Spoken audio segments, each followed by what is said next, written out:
Hey guys, Guess who's back? it's Hello Dysfunction, episode 313. I'm Crystal.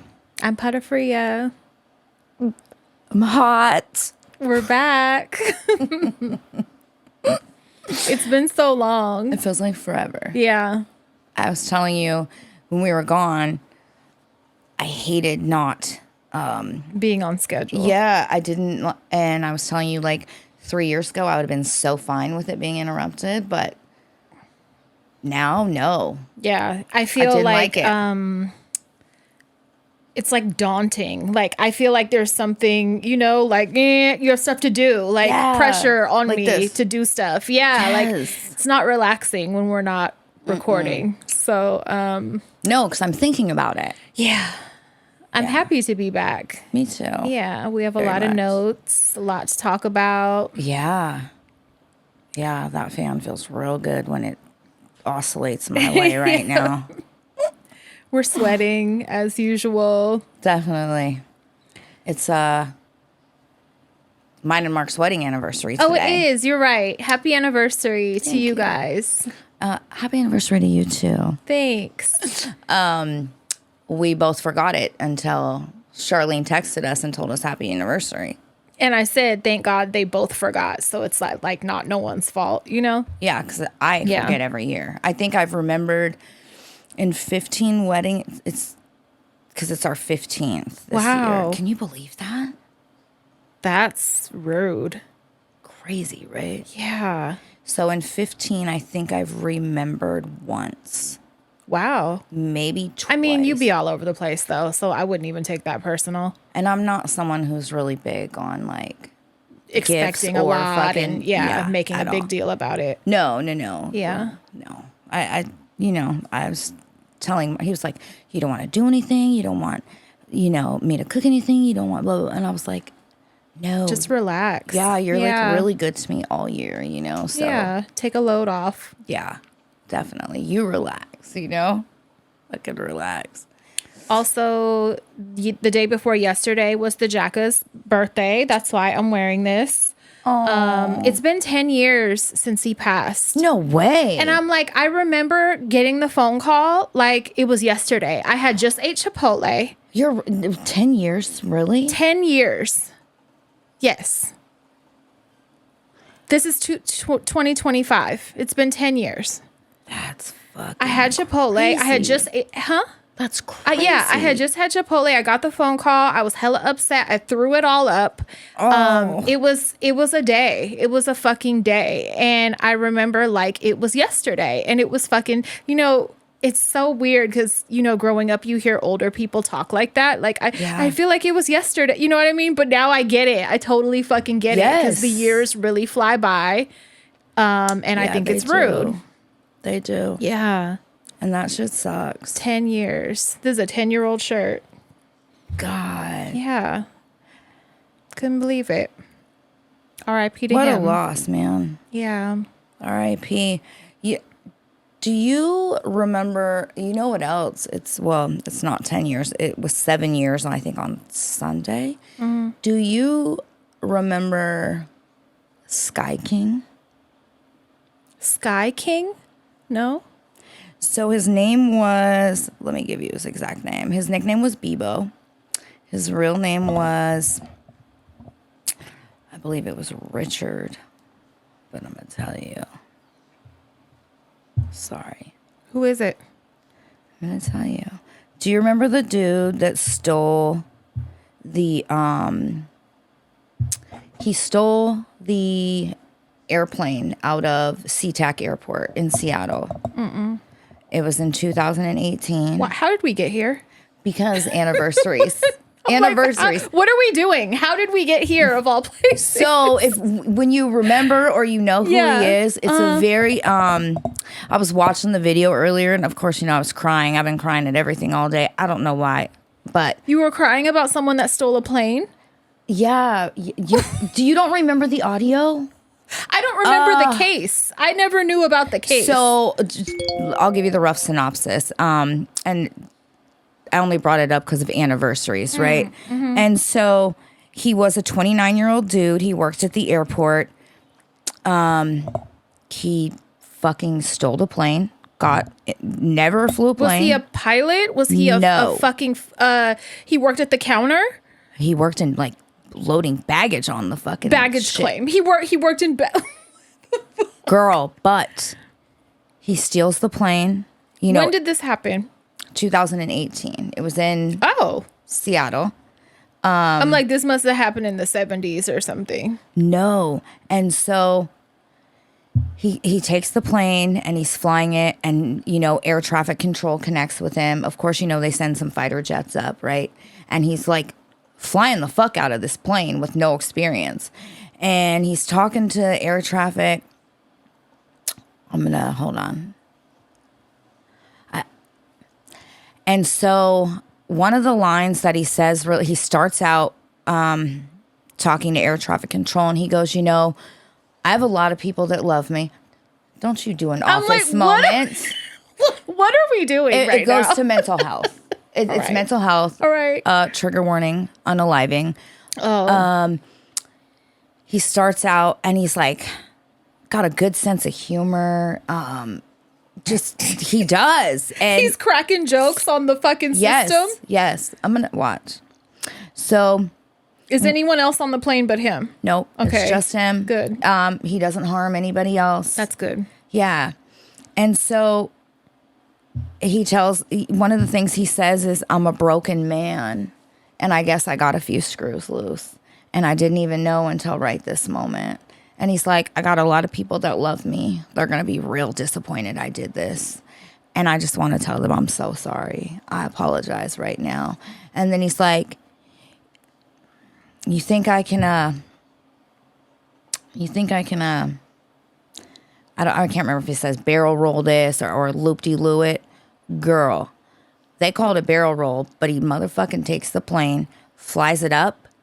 A big plane does a passenger plane, not a fucking Blue Angel. Does the big loop, brings it down, literally flies like maybe 10 feet over the water, clears it, and keeps going. And this is not a video game. This is not Sega Genesis. His skills were impressive. And he was like, you think if I clear this, they'll give me a job? And dude was like, I think if you clear it, they'll fucking give you whatever job you want. And he's like, ha, yeah, right. And he's up there for like an hour and a half. Fucking around in this plane. What? And then he intentionally crashes to kill himself. I never knew about this. That's so weird. Yeah. I'm like, we had a show then, but maybe it happened. If this is the anniversary, then maybe we hadn't started yet. No, we started October. Yeah, okay. So, I don't know. I got a lot of people that care about me, and it's going to disappoint them to hear that I did this. I would like to apologize to each and every one of them. Just a broken guy. Got a few screws loose, I guess. Never really knew it until now. And he was in his 20s? 29. He was married. But that's so young. Yeah, it's so young. But if you get a chance, just watch the video. Well, I've heard all I need to know now. Yeah, I don't know. It always really stuck with me. Just the way he says, I'm a broken man. What a crazy story, able to pull that off. And, the maneuver. Yeah. You know who reminded me of it? Gunner posted. Shout out Gunner. Shout out Gunner. And Christine. Yeah. They have the same last name as him, Russell. Oh. But yeah, and but he ends up taking his life. That's why he did it. And on his terms, it's cool. Yeah, he went out with like a bang, literally. He had a good time. Yeah, he didn't hurt nobody. He didn't hurt anybody. Yeah. He did some cool tricks. Yeah. R.I.P. Sky King. I support it. For sure. Sorry for my fucking side tangent, yeah, Jesus you guys. Christ. I don't even know where we start. Why don't we start with your trip? Should we start there? Sure. Let me see how far back my notes go. Because I want to go in reverse chronological order. You know what I mean? So it's like... From the beginning? So it's like in order from the last time we recorded till now. Yeah. So I think that's reverse. On my own. Well, okay, so I got a phone call the day before they left, and it was from my sister Candy. Ugh. Let's start there, and then you guys leave. I had a sunburn from hell because I had tanned. I had a sunburn so bad, so fucking bad. She gifted me a membership, okay? And I was like, oh, thank you so much. And so I went with her twice, right? Yeah. No, we went together once, and then you went. Okay, so the first time I went, I think I talked to you guys about it. I was in a lay down. I didn't see nothing, right? So then I went in a stand up the next time. It was a different girl there, and I met her, and you know, I told her I didn't feel anything from the last bed. Is this going to be okay? How long do you think I should go? And so she was like, it's okay. Like, you should be able to probably go the full time, honestly. She's like, if you feel hot, just jump out. Yeah. The problem is I don't feel hot until hours later. You're like, I'm always hot, so it doesn't matter. I'm not going to know. I go in hot. Yeah. Yep. So I think I did like 9 minutes or something. Oh, you're fucking insane. And I'm somebody that doesn't really burn.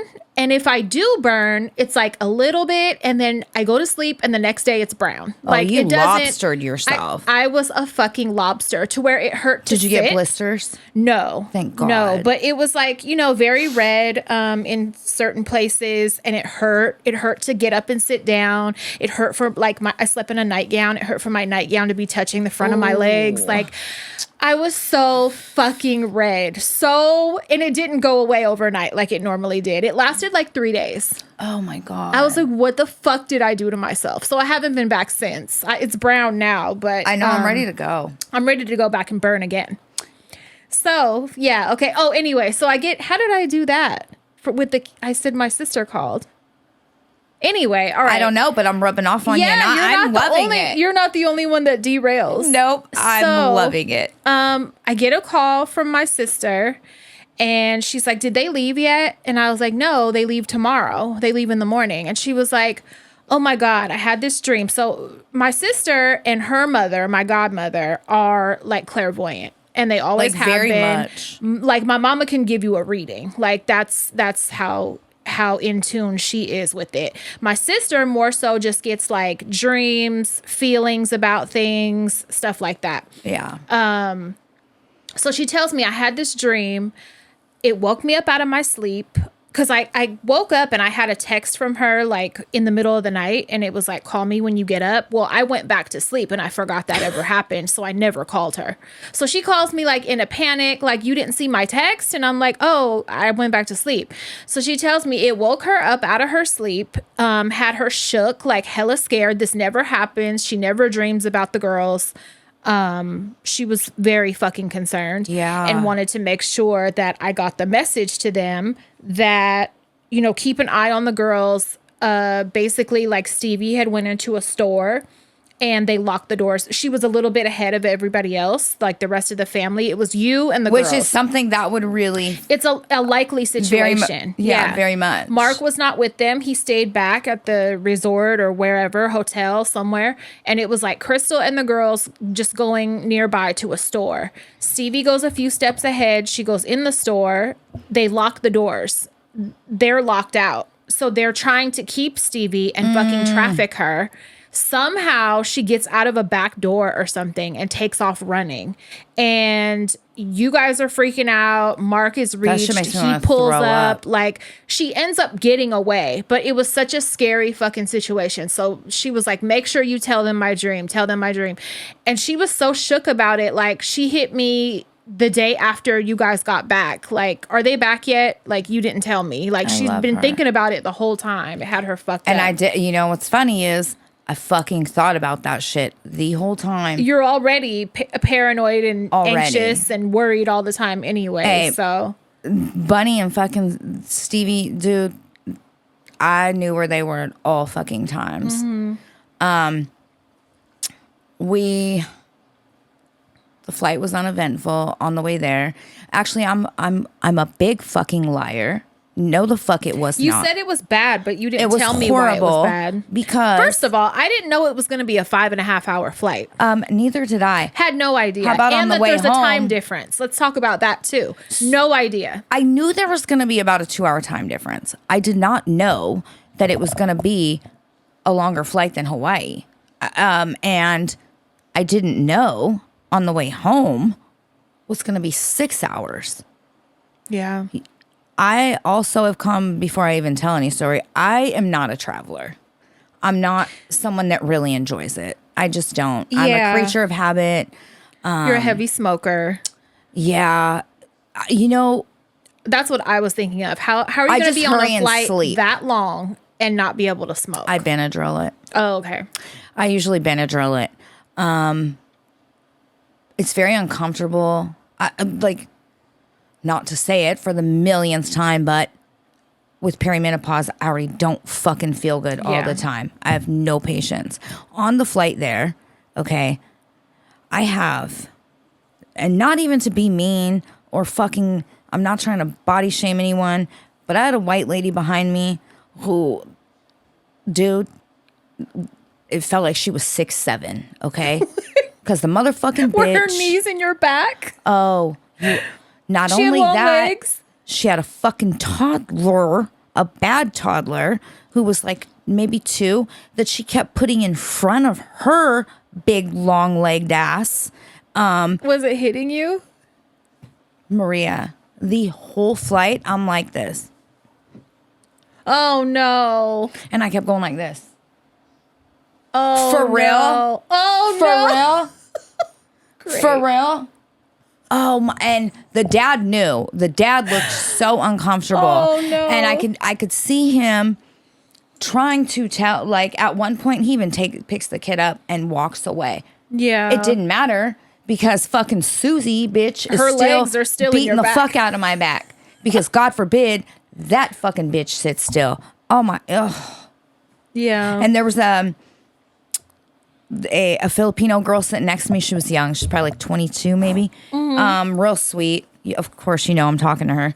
And she's getting kicked the whole time. Boy, we were so fucking irritated. I was ready to light the plane on fire. But you know you can't say anything like that or you're going to prison.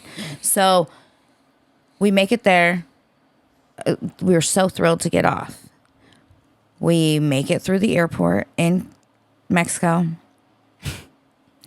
We are, I'm not shitting you guys, 3 feet from the door to go outside. Boy, here comes customs police snatching Mark up. And they take him. And I'm like, great. So I'm standing there waiting. Why did he get flagged? Like just profiling?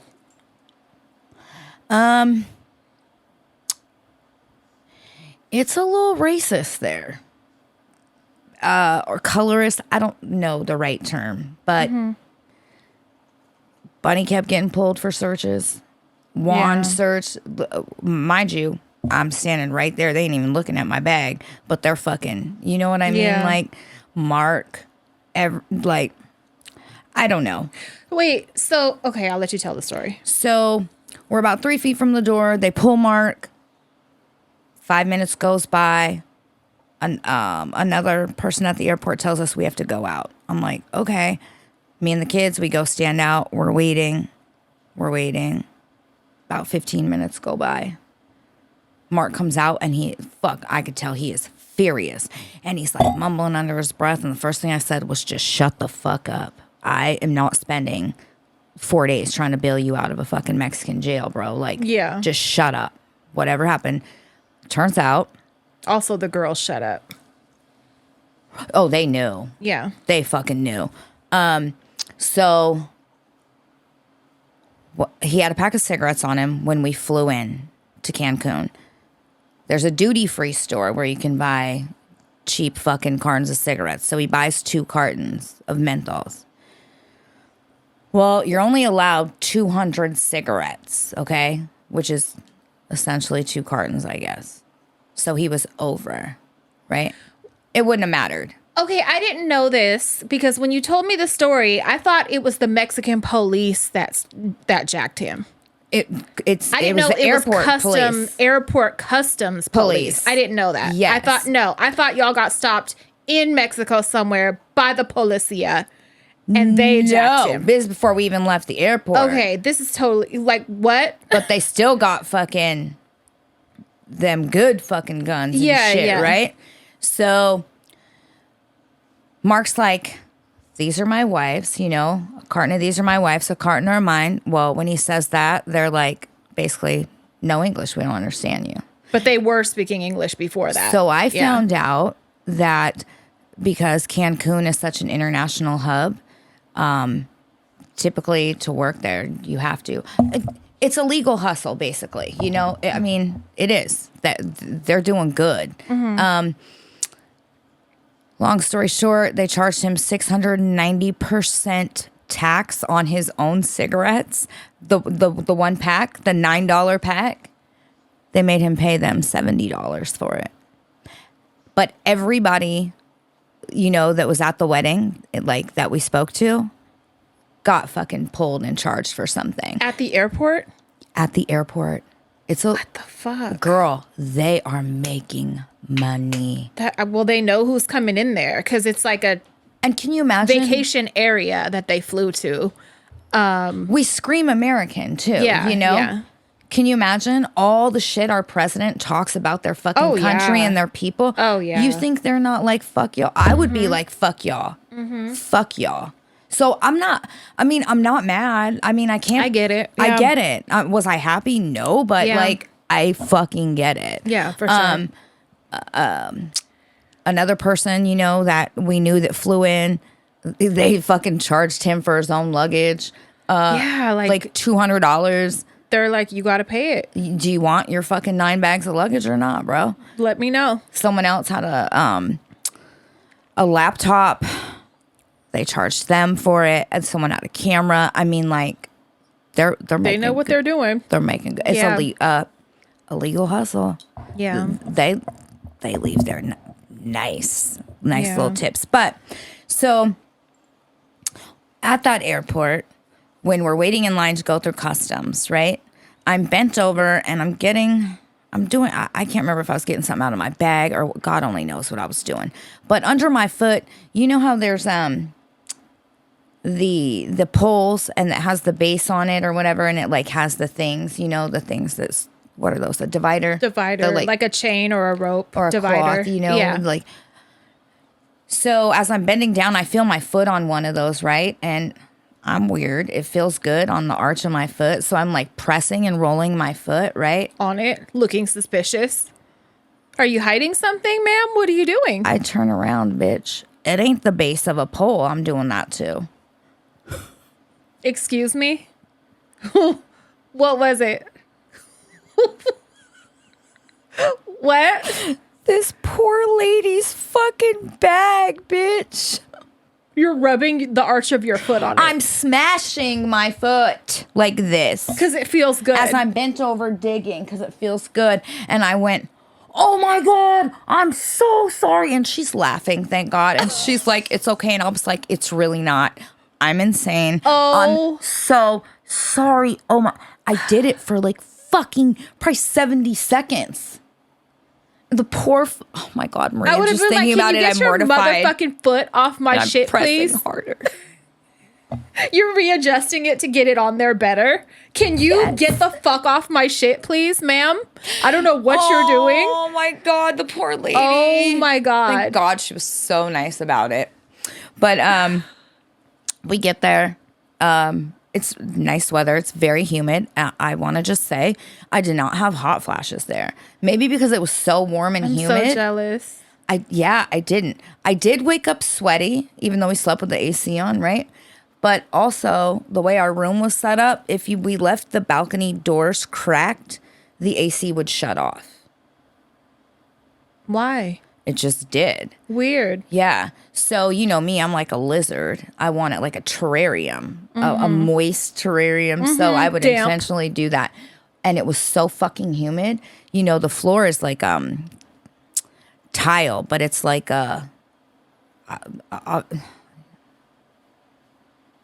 apparently my brain can't think of no words, but it's like a detailed, like, there's Okay. details in the tile, you know, that dip down and shit. What is Yeah. it? Fucking, oh, whatever. Fuck it. It has tile, okay? Okay. And it's so fucking humid that you have to wear slippers in there because the floor becomes soaking wet. That's how humid. Oh no. Yeah. Yes. It's wet. My That would clothes bother and the my fuck out of suitcase. me. So I unpacked one suitcase like a good girl, but I'm a bad girl and there's one that's still packed. I opened it today to pull a shirt out.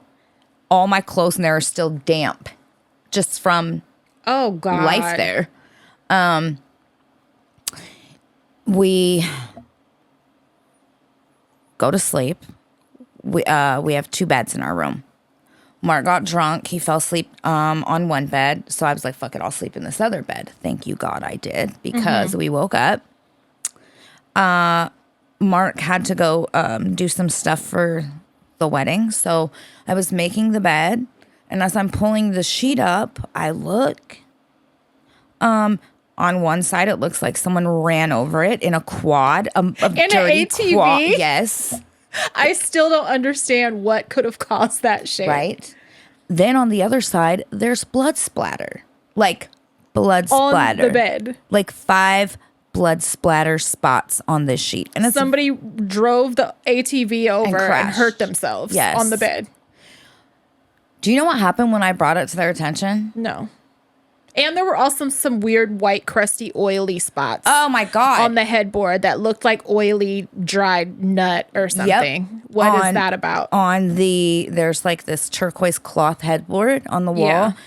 And there was like these 4 spots, like a leaf shape, pretty large. They were Big, like this yeah. big spots. And then in the middle of those is like white crust. Yeah. So I took photos of all this. I go downstairs. I speak to fucking the front desk, the lobby. They're like, do you want us to move your room? And I said, okay. Sure. Because this is a biohazard. You know that, right? Yeah. I'm like, Did this they blood upgrade you? is a problem. Yeah. Oh, no. They didn't? No. And you know, the kids are right next to us. If they would have offered us a fucking mansion suite, I'm not going unless the kids can be next to moved us. also. You know? Yeah. And so they could not move us into another room that had another one next to it. So we stayed. I just had housekeeping come and clean it. re-clean everything. Yeah. We had the best fucking housekeeper. You know, little Mexican woman. She had gold fronts, open face. Oh, she was fucking amazing because everywhere in there kept telling us they don't have an iron. There's no iron. They had steamers. I'm like, dude, it's so fucking hot, right? This is a steamer. But she went, dug down in the laundry area, found us an iron. Oh, good. Like she went above and beyond. Yeah. Every time she came in, she left me extra shit. Like, Aw. so, you know, we tipped her really. I think Yeah. one day I gave her $30. Good. Like, yeah, I made sure she was fucking good. Yeah. You know, there were a few staff members that really went above and beyond. And I just made sure to take care of. What else? The wedding was so cute. It was very cute. I saw a video. It was really Mark cute. did great as a flower girl. On the beach. Perfect time. It looked It like was. to be on the beach. She was very Perfect pretty. weather. Yeah. Looked really nice. It was really, really beautiful. It was very fun. It really was a lot of fun. I wish there was more time to just relax. relax. Yeah. You know, there was only a couple hours a day, the first up until the last day where we could just like relax at the pool all together. Yeah. The last day was nice because there was nothing to do. So we all got to do that as a group, which was really nice. Did it feel long? No, it felt The trip? very quick. Really? Yeah. I was like, okay, come home now. All right. It feels like it's been too long. Come back. It felt long. The second night we were there, I was like, I look over and, you know, Bunny and Stevie, they're already fucking three sheets to the wind, you know, having a great time. You know, drinking age in Mexico was 18, so it's not a big deal. And they're with us. Like, we didn't leave their sight. So I'm like, fuck it. I'll have a drink. Like, and she don't drink. Like, when we have events, when we're at fucking weddings, we could be anywhere. Like, she does not drink. Last time I had a drink, it was a personal shot of Bailey's on the flight home from Jamaica in 2016. Almost 10 years ago. 9 years ago. So what? I was like, the fuck? I'm like, Bunny, what's that? Let me try it. And I tasted it and I was like, what is this? She was like, it's called Mexican candy. And I was like, ooh, that's good. But what I got first was an April spritz, April, whatever it is, the orange liqueur spritz. But instead of that, I had it made with Midori. And I was like, put extra Midori. It was really good. And then I had a Mexican candy. I was nice and buzzed. Oh, I was buzzed after my second sip of the first drink. It's really weird how that happens. So we go to the club there, and it's a very adult, older club, you know? It's like older white folks, and I was like, this is a great club experience for the girls, right? I'm like, this is what they all are like, all of them. But anyways, they were like playing Whitney Houston, and me, Bunny, and Stevie literally, and we made a friend, this 20-year-old girl. We literally just fucking danced on the dance floor for like 2 hours straight. I mean, that was probably my favorite night, was dancing that night. Of course, they experienced a pervy man. Dude. It you know, you can't get away from it no matter where you are. Oh, that was another night. Even in a family setting, there's always going to be a pervy man. The pervy somewhere. wasn't with us. No, he approached the girls. He had a girlfriend. He was just being a gross man. And 26. Was in his 26. And when the girls told him their age, he said, "So what?" So our girls don't lie about their age. No, and they don't. They get grossed out when older men are okay with it. Yes. They're like, yeah, that's not normal. So they don't think it's tripping. hot like fucking we did. Whereas we were like, they like us, like he's flattered by it. He's 34 and he wants to fucking take me out. We would be thrilled, flattered, whereas our girls are disgusted, rightfully so. Yes, so, like fucking good girls. And so I was very proud of them for how they handled that. Yeah. I'm trying to think if anything else fucking crazy. Let me look at my notes because I took a few. I'm trying to think if I was told anything wild, but no, it was pretty chill. It literally says, worst flight ever. Fucking 2-year-old kicked me in the back the entire time with his long-legged beastly mother. Yeah. Oh, my God. The first night we're there, the girls go down. There were some other teens. They actually had a teen club at this resort, which was cool. But the girls go down. There's a group of teens, white kids. Now I know where, Forgot about this. I don't even know how to say it. I hate even having to. The hard R word was called to the fucking girls. And that so angry. You know me, I'm on the phone with Bunny, like, beat her motherfucking ass if you see her again. But they handled it maturely, diplomatically. She was like, I don't want to mess up the experience, like, get anybody in trouble or be responsible for getting us kicked out because somebody else was being ignorant. She did say, though, if it happens again, like, she's going to do something. Yeah. Yeah, I was like, you have permission because that shit's not cool. Yeah. And then I also told them, if it does happen again, you need to get staff immediately. Yeah. Find someone in our party. And also just me knowing from other people traveling and shit, it is pretty cool to fight at a resort. Like, you don't get in big police trouble when you fight at a resort. So that's why I was like, green light. I only saw the police roll through the beach of our resort twice the whole time we were there, which was nice. But yeah, like, you little motherfuckers. It was a young girl that said it, right? Yeah, they were like from Kentucky or something. So weird. Like, I don't know. The only thing I think of is jealousy. Yeah. Were they worried? I don't know. I wasn't down there, but when they told me, I was so angry. Yeah. It's Like, how gross. fucking dare you? You know? They had just got there. They're all excited to go down there, and that's what they're greeted with. Like, how fucked up, man. Yeah. And then,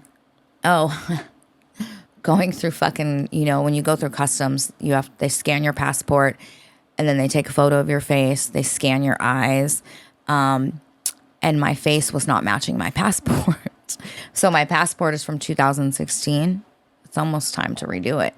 And it wasn't matching. And it was because I've had filler. My I haven't chin is seen different. the photo. Like, at first I thought you were talking about your license. So I was like, that photo looks like. Yeah, that photo's Did pretty. something just land on my face? Uh-oh. I didn't see it. Did it feel like it? I saw something fly and then, yeah, it felt like it. knows. Anyway, sorry. Your license picture looks like you. Yes. So in my mind, I was thinking that was the photo, but I forgot I ain't never seen your passport. it's the most, it's so It's awful. ugly. Mine is awful. Awful. Mine is awful. I think it's probably one of the worst fucking photos. I'm like, how can I change it? Dude. How can I petition to change it? Thank God yours is coming up. Thank God. Mine is new still, like 3 years old. So I want to change it. So what happens, like, say you went and got fox eyes and, like, enlarged your nose or whatever. Would you be able to do it then? I don't know. I'm curious. Yeah, I should have asked. So fucking thankful my shit. Dude, it looks like this. So my chin it's very round in it. My hair's dark. It's parted in the middle. It's dark? Yeah, it's like my natural. Oh. But the lighting of the photo makes it appear even darker. Yeah. And I'm like this. Great. I love that for you. Fuck it. Great. And so the dude on the way in, when we were They're coming like, who home, the fuck is this? he keeps scanning it and looking at me. He's like, maybe it's your hair. Scanning it, looking He's at. like, take your hair down, part it. I'm like, it's filler. It's filler. That's why. Oh, and he's like, oh, okay. I'm wondering why this won't match. Yeah. I'm all good. I hope it never matches again. Never. But it was very nice. I will say, unless you are a big drinker and you like, this is our second or third all-inclusive resort we've stayed at. Different countries. Bougie, are we? Nice. Different, one in Jamaica. Yeah, maybe two. So one thing I noticed about both, different companies, different, countries is there are always multiple restaurants, right? Different kinds.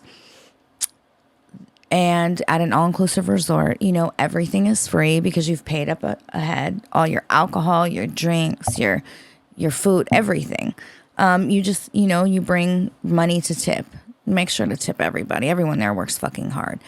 But the food is very, no matter what restaurant, it's kind of toned down. And I was told this by kitchen workers at the resort in Jamaica. It's curated for a white palate. For Euro palates is what they told me. Honks. So it's very mild, everything, Bland.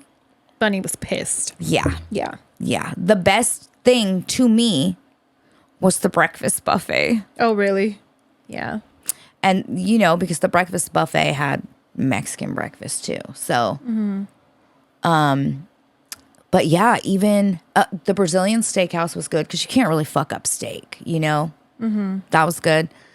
And then unless you drink, you're a drinker, it's kind of I'm going to say not worth it. Like, I don't eat or drink enough to make that amount of money worth, you know what I mean? Yeah.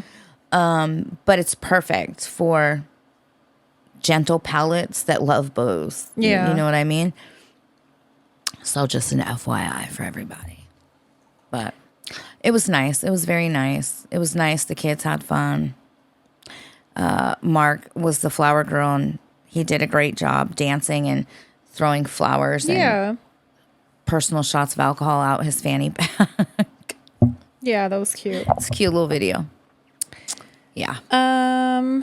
When you guys left, I did a little cooking. I made curry again. I kind of perfected the curry recipe. This time I added coconut milk, so it made it just made a big difference, and it kind of tasted more like the Thai curry that Do you like it better with or without? With. Yeah. So I cooked, and then I was sunburned. This was right after we got our kitten, so this was like Bunny immediately leaving almost. I know, she was so sad. She missed her so much. I was sending her pictures and shit, but we did good taking care of the cat. Good girl. Peez, I need a vacation from Peez. I know.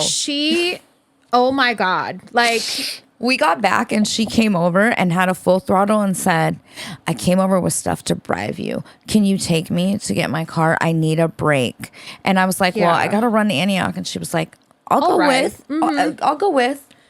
Yeah. Like, I was running errands that day just to be out of the house. Like, just to fucking find something to do. I can imagine. Well, let's talk about the kitten first. Okay. She wanted to name the kitten Nosy at one point. She keeps thinking of like different names. Nothing is sticking but Mochi, so it's Mochi. And she looks like a Mochi, so it makes sense. But she watches cartoons. She watches Muppet Babies. She watches shit on the iPad. Like, it's really fucking cute. Have you downloaded the Fish app yet? No, but she watches Bluey. She watches, like, it's really, she be tuned the fuck in. So that was really cute. They have apps for kittens where it's like goldfish swimming. Yeah. Do it. She'll love it. Joy used to have that shit from when she went to work, and she would have it play on the TV while she was gone. Yeah, anyway, the cat was great. No, problems with her. I'm proud of you.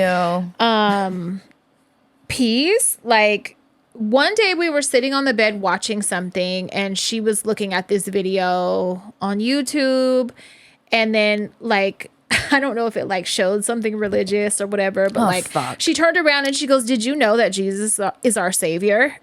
With a straight face, dead ass serious. You know what, and I was Maria? like, yeah, like, yep, yeah. She ain't really talked about Jesus in a long time. I don't think it's been coming up on her feed or what, but like, that threw me off because she said it so matter-of-factly, and I just was like, yeah, I know, because I didn't want her to keep going, actually. But right.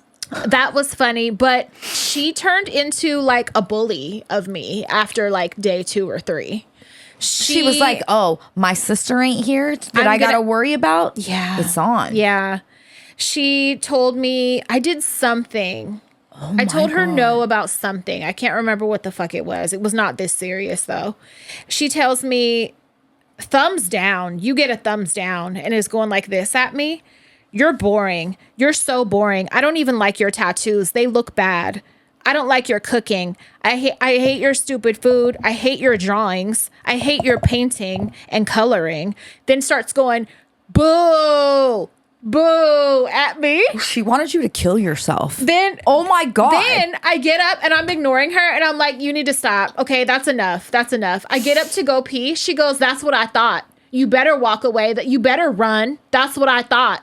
She was hitting you and you're not telling us. At that point, I was like, hey, you better shut the fuck up. Do you know who the fuck I am? Do you know who the fuck I am? That was it. That was the final straw. When she told me, you better walk away. That's right. You better run. I was like, bitch, we could fucking fight, bitch. Like, at that point, I'm going to show you who your mama really is. I had to walk. I was like, the pee can wait. I walked back in there. I was like, shut the fuck up. That's it. You're doing way too much now. But like, where did she get this spunk? I don't know, girl. Full on bullying me, and I was like, we're not gonna keep doing this. Nobody's a mean girl.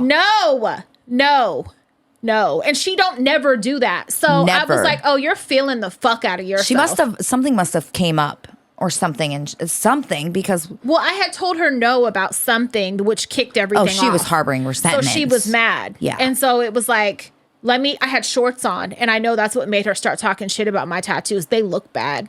I hate your stupid tattoos. They look bad. I hate your drawings and paintings and coloring. I hate it. I hate your stupid food. Going on down the list. What can I fucking... Everything you care about. Oh my God. What can I fucking take a jab at? Yeah, she was something else. I need a break. She was like, that's why grandma and grandpa had to raise you. She was a fucking meanie. She was so I mean. might have cried, man. Yeah, she was just going down the list. And I snapped. Finally, I was like, Did she get shut the scared fuck when you up. snapped? No, she still had that frown mean girl face on her face. Like this? Yeah, and I was just like, whatever. You just better shut up. That's enough. You better shut the fuck up. Holy shit. Yeah. So I need a break. You were getting abused. I was. And then the last day, the day that you guys came home, I was like, I know that feeling of traveling and wanting to come home to a clean ass room, right? So my OCD took over. Okay. You could have came here. I don't say that like a typical, I was OCD cleaning. I mean, I was really like OCD cleaning. Like I was cleaning shit that didn't even really need to be cleaned. But I like once I started. Toothbrush on the baseboards and shit. Yes. Yeah. So, but what I did was Bunny's room because Bunny's room is nasty. So I went in there with the intention of having her come home to like fresh sheets, fresh comforter and pillows, everything like that. And then it was like, well, I can't do that and not clean out from under the bed. God damn and it. And I can't do that and not clean and magic eraser. I can't not go through her closet. And organize the cables behind the TV. When I say I moved all the furniture and, was sweating the whole fucking day and scrubbed that room from top to bottom. It looked like she just moved in. Oh my God. Was she appreciative? No. She was mad. She didn't like it. Oh, I bet. So I like magic erasered her furniture. I made it look new. I would have appreciated you. Yeah. And I like got rid of a bunch of shit she didn't need in there and stuff. But when she came home, first she was happy. She was like, thank you. And I was like, you're welcome. And then she was like, where is all my stuffed animals that was on my bed? And I was like, they need to be washed. So they're in a bag. And she was like, no. And like went and picked out She's like, some. you're going to ruin the smell. Then I noticed some shit I rearranged nicely. She moved back. And I was like, why the fuck did you move that back? She said, get out of my room. I want it over here. And I was like, all right, now I'm starting to get my feelings hurt. By both daughters. So I'm like, okay. And she left something on the floor. I was like, I mopped all these floors, by the way. I mopped under your bed too. I mopped everything. Like I cleaned the fuck out this room. She didn't really appreciate it. She was like, she started to make it feel more like her room, and it pissed me off. So now I'm like, she put her shoes on and started going like this on the she just threw her shoes. Like I put all her shoes in her like wardrobe so they weren't under the bed. No, she like threw a pair of shoes on the floor. They're still there right now. I'm stressing me out. I'm like, oh my God. When I go in there, I'm sweeping and I'm like talking to her while I'm sweeping and shit. Like, I just mopped these floors. She's like, shut that door on the way out, please. When I say like anytime there was a piece of lint or anything, I was right back in there fucking cleaning it because I wanted it perfect. No streaks on the mirror, the windows, the windowsill. I cleaned So everything. You guys don't know this, but she has a portable mop that attaches to her belt loops that she wears. No, so I don't own a mop actually.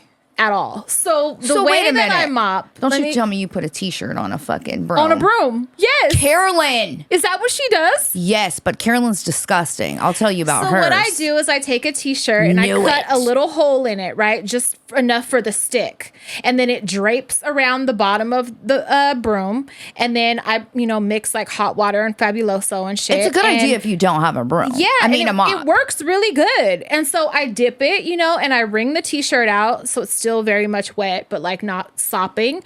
And I mop the fucking floors and it works hella good. And because it gets the bristles in the grooves push, right? Yeah. Okay. And it scrubs and it also, and it looked that makes sense. Yeah. Like that sounds like a really good idea. It works. It's a system. So good. Yeah. Good job. The way Carolyn does it, absolutely not like that. Naya was mopping when I got here and I was like, I'm going to talk about mopping because I do it a different way than most people. And I don't know if you know that. So hey, but you know what? If you don't have a lot of closet space or you don't live in a big place, like what a good idea though. Well, instead of having fucking a mop, a broom, a blah blah blah. You know what I mean? Like that's my broom ends up really clean after because it's being, washed basically in the Fabuloso. Yeah, Carolyn's ain't like that. What Carolyn does is how you can unscrew the broom part off? Yeah.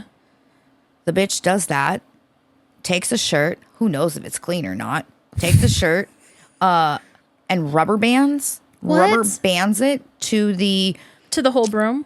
Yeah, and mops with it the last time. Does she put the stick back on? So the stick's on the... She screws the broom back on the stick. Yeah, but no. So she'll leave the dirty t-shirt mop thing rubber banded like that. Last time I went over there, I found that's how I knew. I seen it. It's all dirty. Oh, I'm assuming at one point it was white because you could see like one spot of white. It's like dark brown, gray. That's gross. There's like fur stuck to it. God only knows, Maria. In theory, it's a good idea, but you have to have like follow through. You need to take it off. You need to wash it. You know what I mean? Put your fucking broom back. She don't do that. Oh. Your idea is fucking good. I like the idea of the bristles being under the shirt. Yeah. So that it gives it fucking oomph. Scrub. It scrubs, Yes. you know, and then it's also like Yes. you turn the broom and you're going over it, wiping with the t-shirt too. So it's like, it's a good system.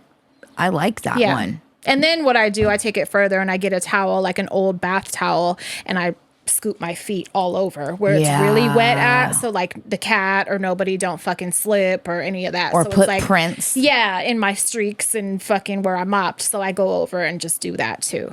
But it was like nice, smelled hella good in there. You know, I cleaned the She fuck was out like, of this everything. is bullshit. Yeah. Santana's like, stupid tattoos is over here ruining your room, bunny. Ruining everything that with her dumb fucking food and shit. Her tattoos don't even look good. I can't believe she was trying to just dig deeper and deeper and deeper until I cried or something. Yes. Like, what is your goal? You're trying to make me hit cry. you? Yes. You might as well hit me because goddamn, She'll bitch. be hella mean to me, but then she's so fake because like 5 minutes will pass and she'll be like, "Do you want a hug? Fuck Can I give you? Can I give you a huggy? No, I never Do you want want a huggy?" And I'm like, "Yeah," because I do want one. because I'm so sad. Because then now I'll she let- wants to be so nice. she's a Sour Patch Kid. Yeah. So then I'll Absolutely. let her fucking hug me and then we'll just move on. I've never met someone in real life who truly is a Sour Patch Kid. Like, Yeah. She is. she's told me, I hate you. You're not my best friend. Yeah. And then like 3 minutes later was like, I love you, Auntie Crystal. Yes. You're so beautiful just the Fake. way you are. Your beautiful face. Yeah. Yeah. She does that. And I love it. She does. I do love it. I love it.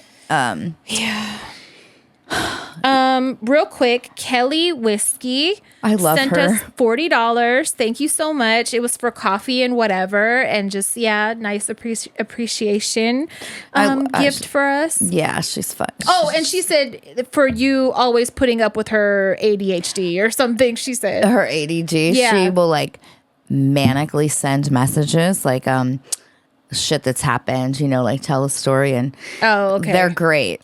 I told her, I was like, neither of us have notifications on, Mm-hmm. you know, so you're never bothering us. Just know that, Right. You know, there's we won't see it right away, but Right. we'll get to it. definitely. So I was like, Yeah. you know, I think she thought maybe it was pinging us every time. Oh, no. because it's like message, you know what I mean? Yeah, we don't. And I even- was like, no. we don't get it. Yeah, no, I would lose my mind if I Yeah, had notifications on. It was like ping, ping, ping, ping. yeah. I lose my mind because Mark has notifications on his phone for everything, and that makes me crazy.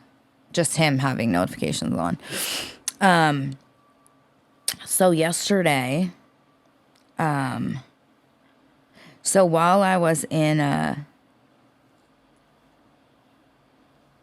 sorry, you know what else sucked really quick while we were away? Fuck you, AT&T. I had to purchase international phone plan. And I had to do it Hey. by the day. That's really weird because, well, yeah, I don't know why they do that. Because Bunny was able. Remember, I showed Bunny the night before how you just Yeah. change your network in your settings to the Mexican one when you get there. As soon as you get over the border, it should pop up, and you just click it to switch to that network. And what carrier do you guys have? T-Mobile. It seems T-Mobile is way better. Yeah. You know, AT&T used to be great back in the day, but they're Yeah. not anymore. Like my coverage, like I never have good reception anywhere anymore, it feels like. Yeah. But so I tried to do, you know what you showed And Bunny? it didn't work? I didn't even have the option. Oh, it didn't pop up. Well, and then, Bunny showed me where to go to, like in settings and blah, blah, blah. So I did that. I didn't even have the option to switch the shit. So I had to go. And the other fun What'd you do? Go purchase a phone card or something? Like, how does that work? So I had to download my AT&T. But the fun thing is, I'm in Mexico. Everything is in Spanish, right? And I speak poquito español. So I'm not fluent. I can't read, hell of it. So it wasn't coming up an English option? No. So I'm having to I finally had to text my mom and say, if I give you my login info, can you fucking log in for me? And can you fucking get the fucking day pass so my phone will work? Because that's annoying. Wow. Yeah, it was really annoying, especially because my phone kept rejecting the resort Wi-Fi. It kept saying oh my God, unsafe, and it wouldn't even let me fucking join it. That's rude. Yeah, it was. I would have felt claustrophobic. It was making me feel panicked because if I wasn't next to Mark and could use his hotspot, I was fucked. Know? So I was like, I'm going to get kidnapped, and I'm not going to be able to call to get ransom money for my release, stupids. So that I'm really thinking about switching to T-Mobile after that. I was not happy with AT&T at all. While I was in Mexico, somebody I love very much called me and asked me to take them to a doctor's appointment yesterday. And they had found a lump in their breast. So I took them and I got fucking breast cancer, dude. And that shit sucks. That shit really fucking sucks. And this isn't like somebody this is like one of your core best friends, lifelong best friends, basically family. One of your only friends that I like. Let's just be real. And I knew that the appointment was coming up, and I was like, I'm really going to pray just for a good outcome, because this is something hella serious. And, like I said, I do like her. So, I woke up and I thought of her like as soon as I woke up, and I didn't want to hit you like right away. I wanted to wait till I heard from you before I asked how'd it go. That was not the fucking response that I wanted to hear or was even expecting. I really wasn't expecting that. Yeah, none of us fucking, like. You're the same age, like. I know quite a few people our age that have found a lump in their boob, and it always turns out to be a cyst. Yeah. Matter of fact, we're sitting in the waiting room. She's like, do you want to feel the cyst? And I was like, yeah, because it was on the side, and she just recently started feeling it, right? Yep. So like it probably moved from somewhere else. Yep. As soon as she started being able to feel it, she called and made an appointment. But I felt it, and dude, it was like a raw. I've never felt anything like that. It was super hard, and it was super big, and it wasn't a cyst. It's fucking stupid. So,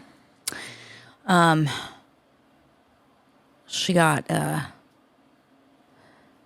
They ended up doing biopsies, right? Yeah, they did biopsies, and they'll figure out a plan. Yeah, we'll know exactly by Friday if it's chemoradiation mastectomy or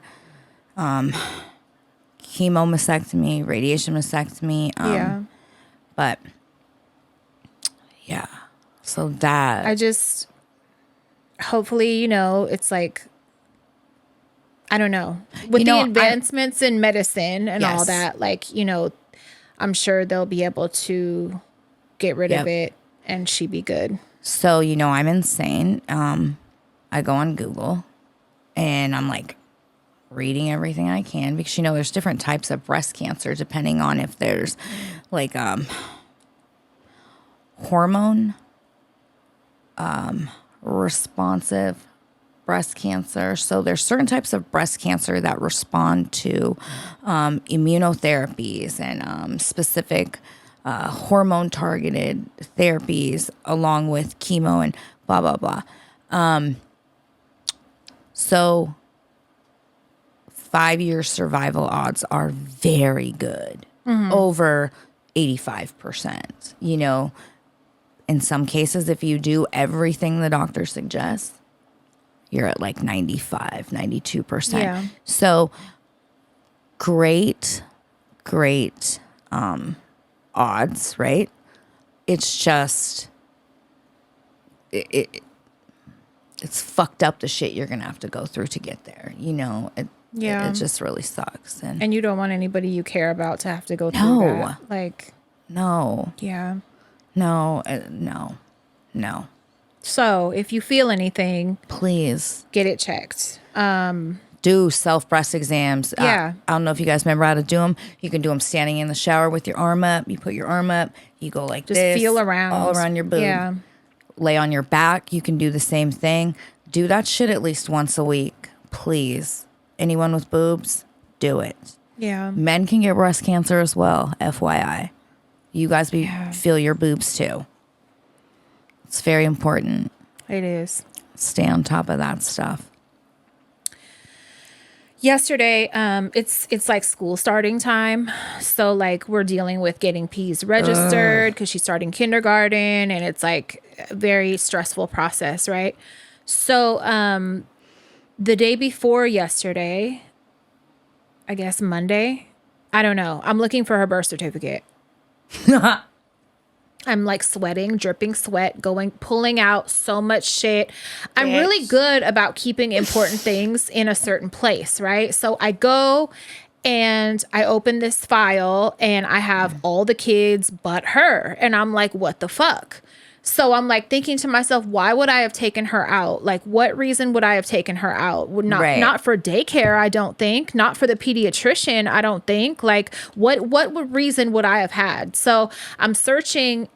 There's only a few other places in the house where I would have paperwork, important paperwork. Right. So I'm looking there. Then I'm looking like other places, like purses. I'm looking in my fucking laundry room where I have other shit, photos, photo albums, baby books. Cause at one point I had them in baby books. Yeah. So I pulled out everybody's fucking baby book and I'm going through shit and I'm like sweating. And it's like, I had just got home. I think I had just got home from picking my fucking car up.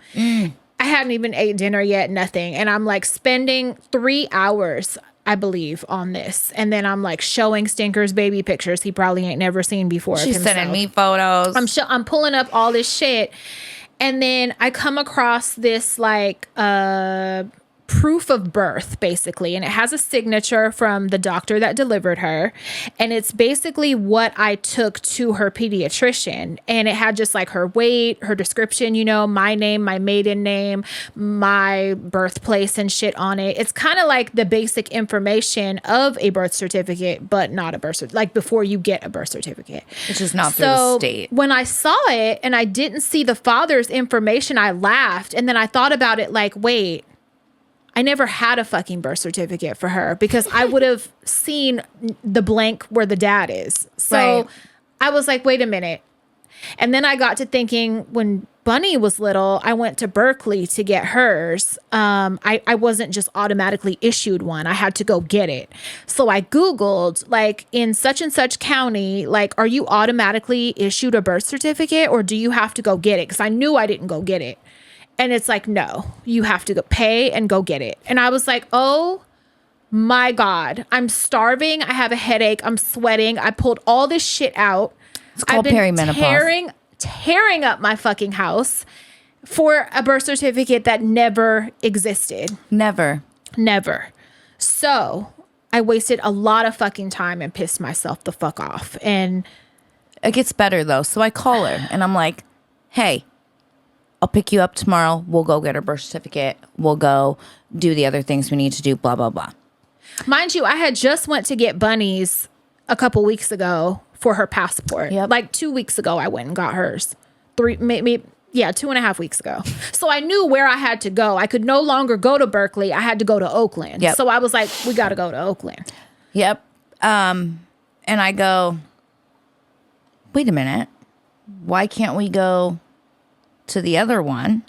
Why can't we're on the freeway to Oakland. Yeah, I say, why can't we go to like Concord Martinez because Peez was born in blah, blah, blah. And she goes, You didn't say that. You just said, why can't we go there? And you go, well, Peez was born in Berkeley. And I went, no, she wasn't. Peez was born in Walnut Creek. And then I got quiet and I was like, oh my fucking God.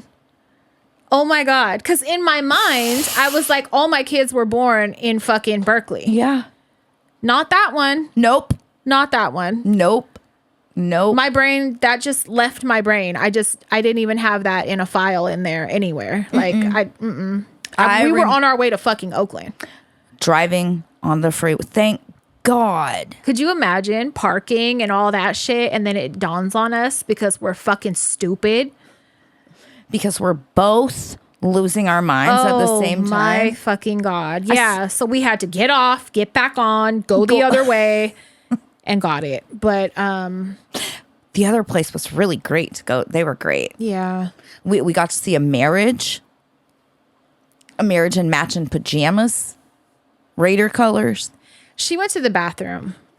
I had already checked in. I go sit down and I see there's like somebody that reminds me of a drunk buck in front of me with his girl. He's talking to everybody. He sounds drunk.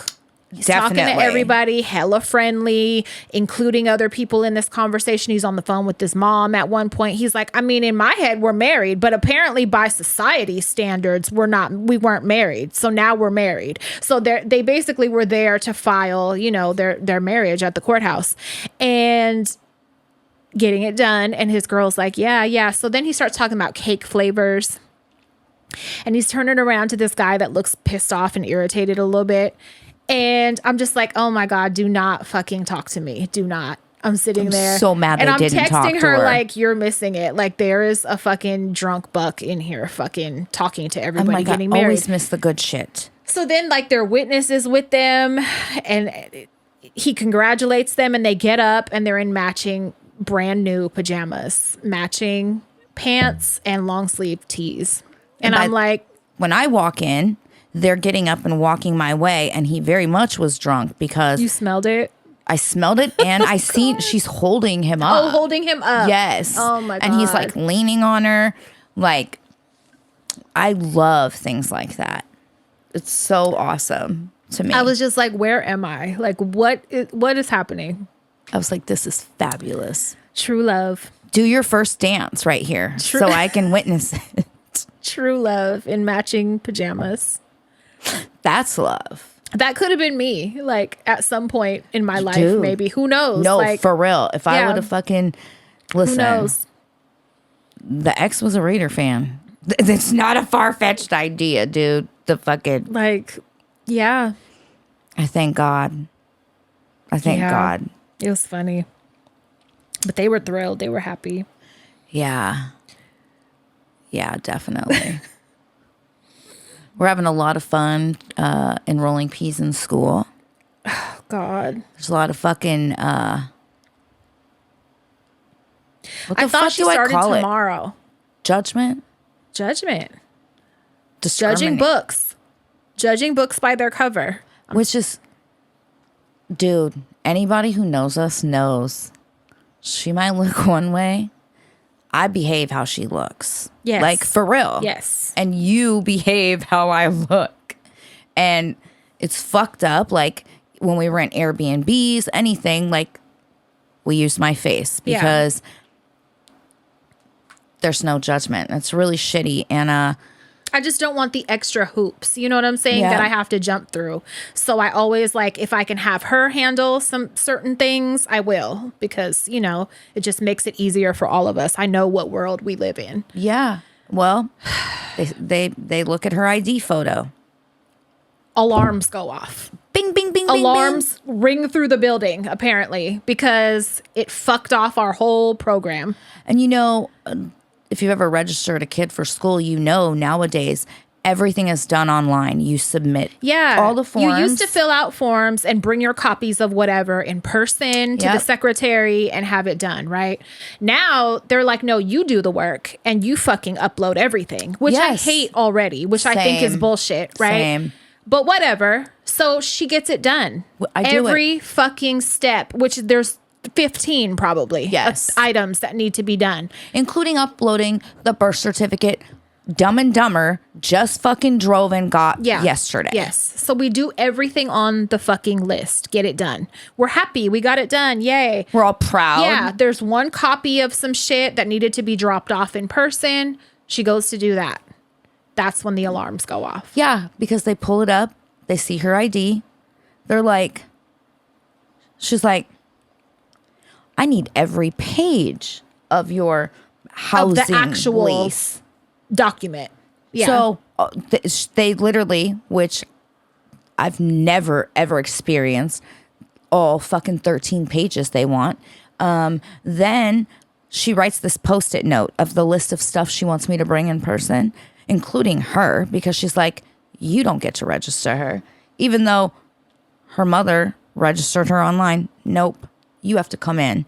And it wasn't a problem when you talked to the bitch yesterday because she knew you were there for your niece yesterday. Yes. It wasn't a problem then until she saw my fucking ID. Yep. On this fucking post-it, it says, bring actual birth certificate.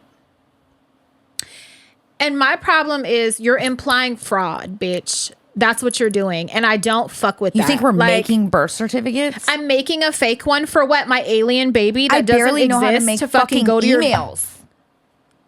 It's a photo, a color photo of the birth certificate that had been accepted any other time for any other kid. With the state seal, bro. What you think I'm making up? How would that benefit me? A fake birth certificate for what? To lie about her age? What can I doctor up on a motherfucking birth certificate? For a fucking... For a school. Like, I'm not first-year getting money. school. I'm not getting, like, what the fuck? Are you kidding me? So I'm going to go in there tomorrow. It's going to be fun. And I'm going to say, do you guys experience a lot of fraud or something? Because I've never had to do all this, ever. Never gone through this. Never. Just the questioning, the line of questioning that she... Very invasive Oh my regarding God. her life. That has nothing to fucking do with anything. Like, Oh, I was so mad when I got to the car. Yeah. I'm all tears leaking. And I was She like, calls me about to cry. And Oh I'm just my like... because used to it. Yeah, something did touch my mouth. This is a fucking gnat. what is it? Do you see it? It's a gnat. oh my God. God It was damn trying to it. make out with you. Yeah. But you're like, I'm used to it. I'm so, and I guess, yeah, I guess I'm really, not that I didn't know I'm fucking privileged. Like, I know. But usually it just works when we do Yeah. it this way. And I was just so angry. It's already this tedious ass process, you know, of uploading everything. They ask you fucking But redundant we gave shit. everything they asked for. That's the part that's bullshit. Yes. That's like, now you're just being a cunt because Yep. we gave everything you fucking asked for. And now it's just like, oh, okay. I guess I'll come. Right. Right. And then So- I was telling her I'm gonna have to put on makeup to go. Like, I'm not gonna be out. You know what I mean? Like, I resent. they're gonna be like druggy. Yeah. I resent even having to fucking do it and even having to Yeah. show up. But God forbid you I show get up with it. no eyelashes or lipstick. right. Then it'll be a problem. It's the same thing like when I go to doctor's appointments and I'm asked, do I do drugs? Are you sure you don't do drugs? You do sure? you do this kind of drugs? And they'll name another one somewhere further down in the conversation. Like, I already told you I don't do drugs. Like, yeah. It makes me feel rage. It just makes me feel fucking rage. Yeah. We live in a really Judgment, shitty world. Assumption. I hate it. So yeah, that's Yeah. fucked up. Yeah, and then I was did you ever get to watch the shit I was talking about regarding our president and the shit he's doing? No, I'm just not interested. Yeah. He's declared a war on the homeless, and he's calling it crime, cleaning up crime. And so in DC, like, you know, they're declaring houseless people criminals, and they can't wait to lock them up. And they've, you know, it's just gross. And it's crazy because I guess the crime in DC is at like a 30-year low. But it is what Yeah. it is. And the over 4,000 wire transfers to Epstein. I do absolutely believe all of that plays a part in everything he does right now. He's creating distractions. Yes. He's doing major, like, he's really offensive in the media lately. It's intentional. He's stirring up distractions, like, you know, and I believe it's all calculated. Absolutely. Like, he made another comment the other day about how, like, immigrants are just naturally born to work the fields. Like, for, you know, Americans, they can't do it. They'll get bad backs. And, like, they don't get bad backs. If they do, they just die. Well, his Literally mom said that. Like, they're like, he says the shit out loud that other people would know to hide or whatever. I don't know. He's disgusting. But I do think he's calculated and he's trying to get the attention off of the Epstein shit. Yeah, it's, in one bank account, it was over $1 billion, and it was over 4,000 wire transfers. Yeah. And I was saying, Explain that. How do you explain that? For someone that you didn't know. How do you explain that? And I was saying to you, remember that motherfucker owned the Miss Teen USA pageants or whatever them teen pageants were? Yes. You can't tell me those motherfuckers weren't partners. And he talked about how he used to be able to go backstage and go in the dressing rooms because he was the man. And, you know, he talked about that. Like, he kind of be telling on himself. Yep. And I really do think there was a lot more going on that could be uncovered. Yep. And he's probably scared to death of that. Absolutely. Of being held accountable for it. And I do believe he was more than just an Epstein client. I believe they were in cahoots. Over $1 billion is a lot of fucking money for just a client. Like, I do believe he is responsible, you know, for business For doings sure. also, and recruitment, and yeah, Definitely. I think that for sure. Definitely. He's a fucking rat. I'm so pissed because What? the main website that I've been advertising on has my ad down right now, and I got like a warning or whatever before you get banned, which I really hope that don't happen. But I had got an email like 2 weeks ago, and it was like, you have to remove this wording from your ad immediately because our credit card processing company, you know, has a problem with it. And it was toilet services, the words toilet. So I could put fisting, bitch. I could put bareback blowjob. I could put cum in mouth, bitch. But when it comes to toilet services or fucking golden shower or anything like Bathroom, that. you can't put bathroom? No, anything, any abbreviation, anything to do with that. I believe it's MasterCard is like, no, fuck no. So because of their censorship that they're forcing, Oh my God. my account is like in jeopardy. And when I got that email, I did remove the wording, but I still got my ad taken down, and I didn't even know it until today.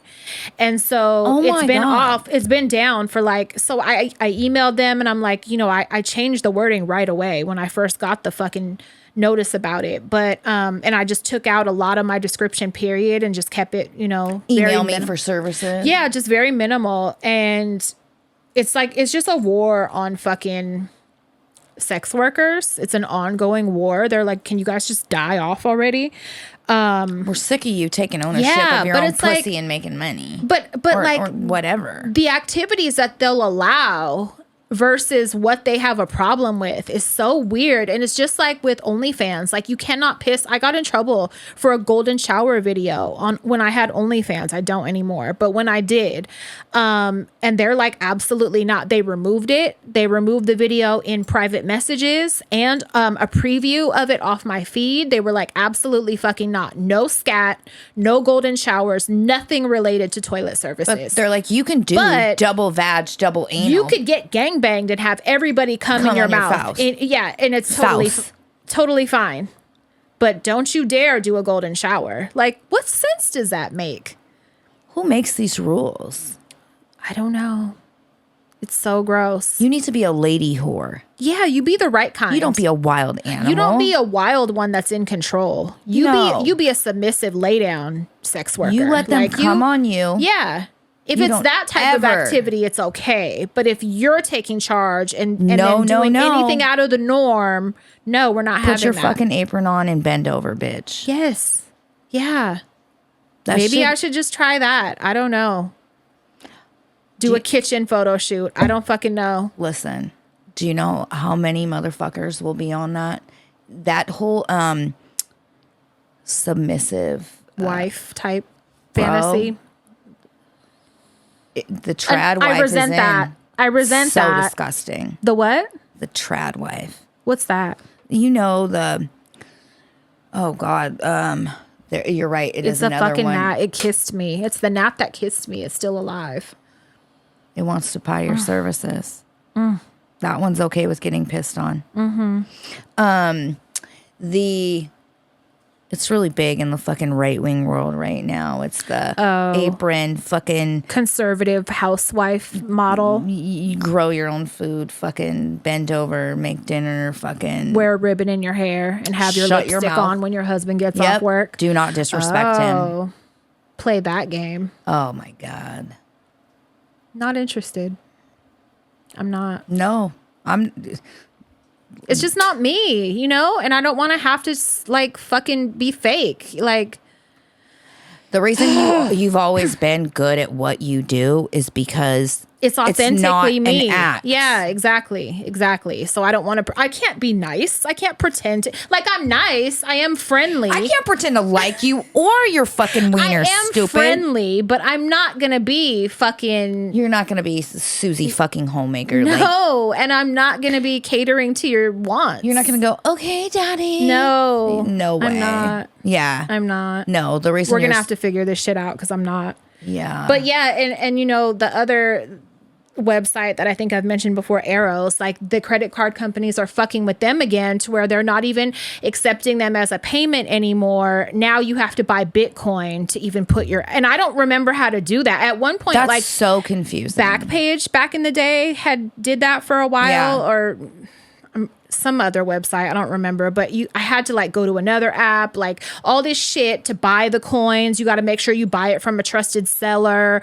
And don't get scammed. Yes, like thank God one of our dear listener and friends had messaged me a step by step of how the fuck to do it, because I don't remember how to do it and I don't want to learn, and I resent the whole process, but I might have to just do that because you're breaking credit the card rules. companies are policing how we can sell it.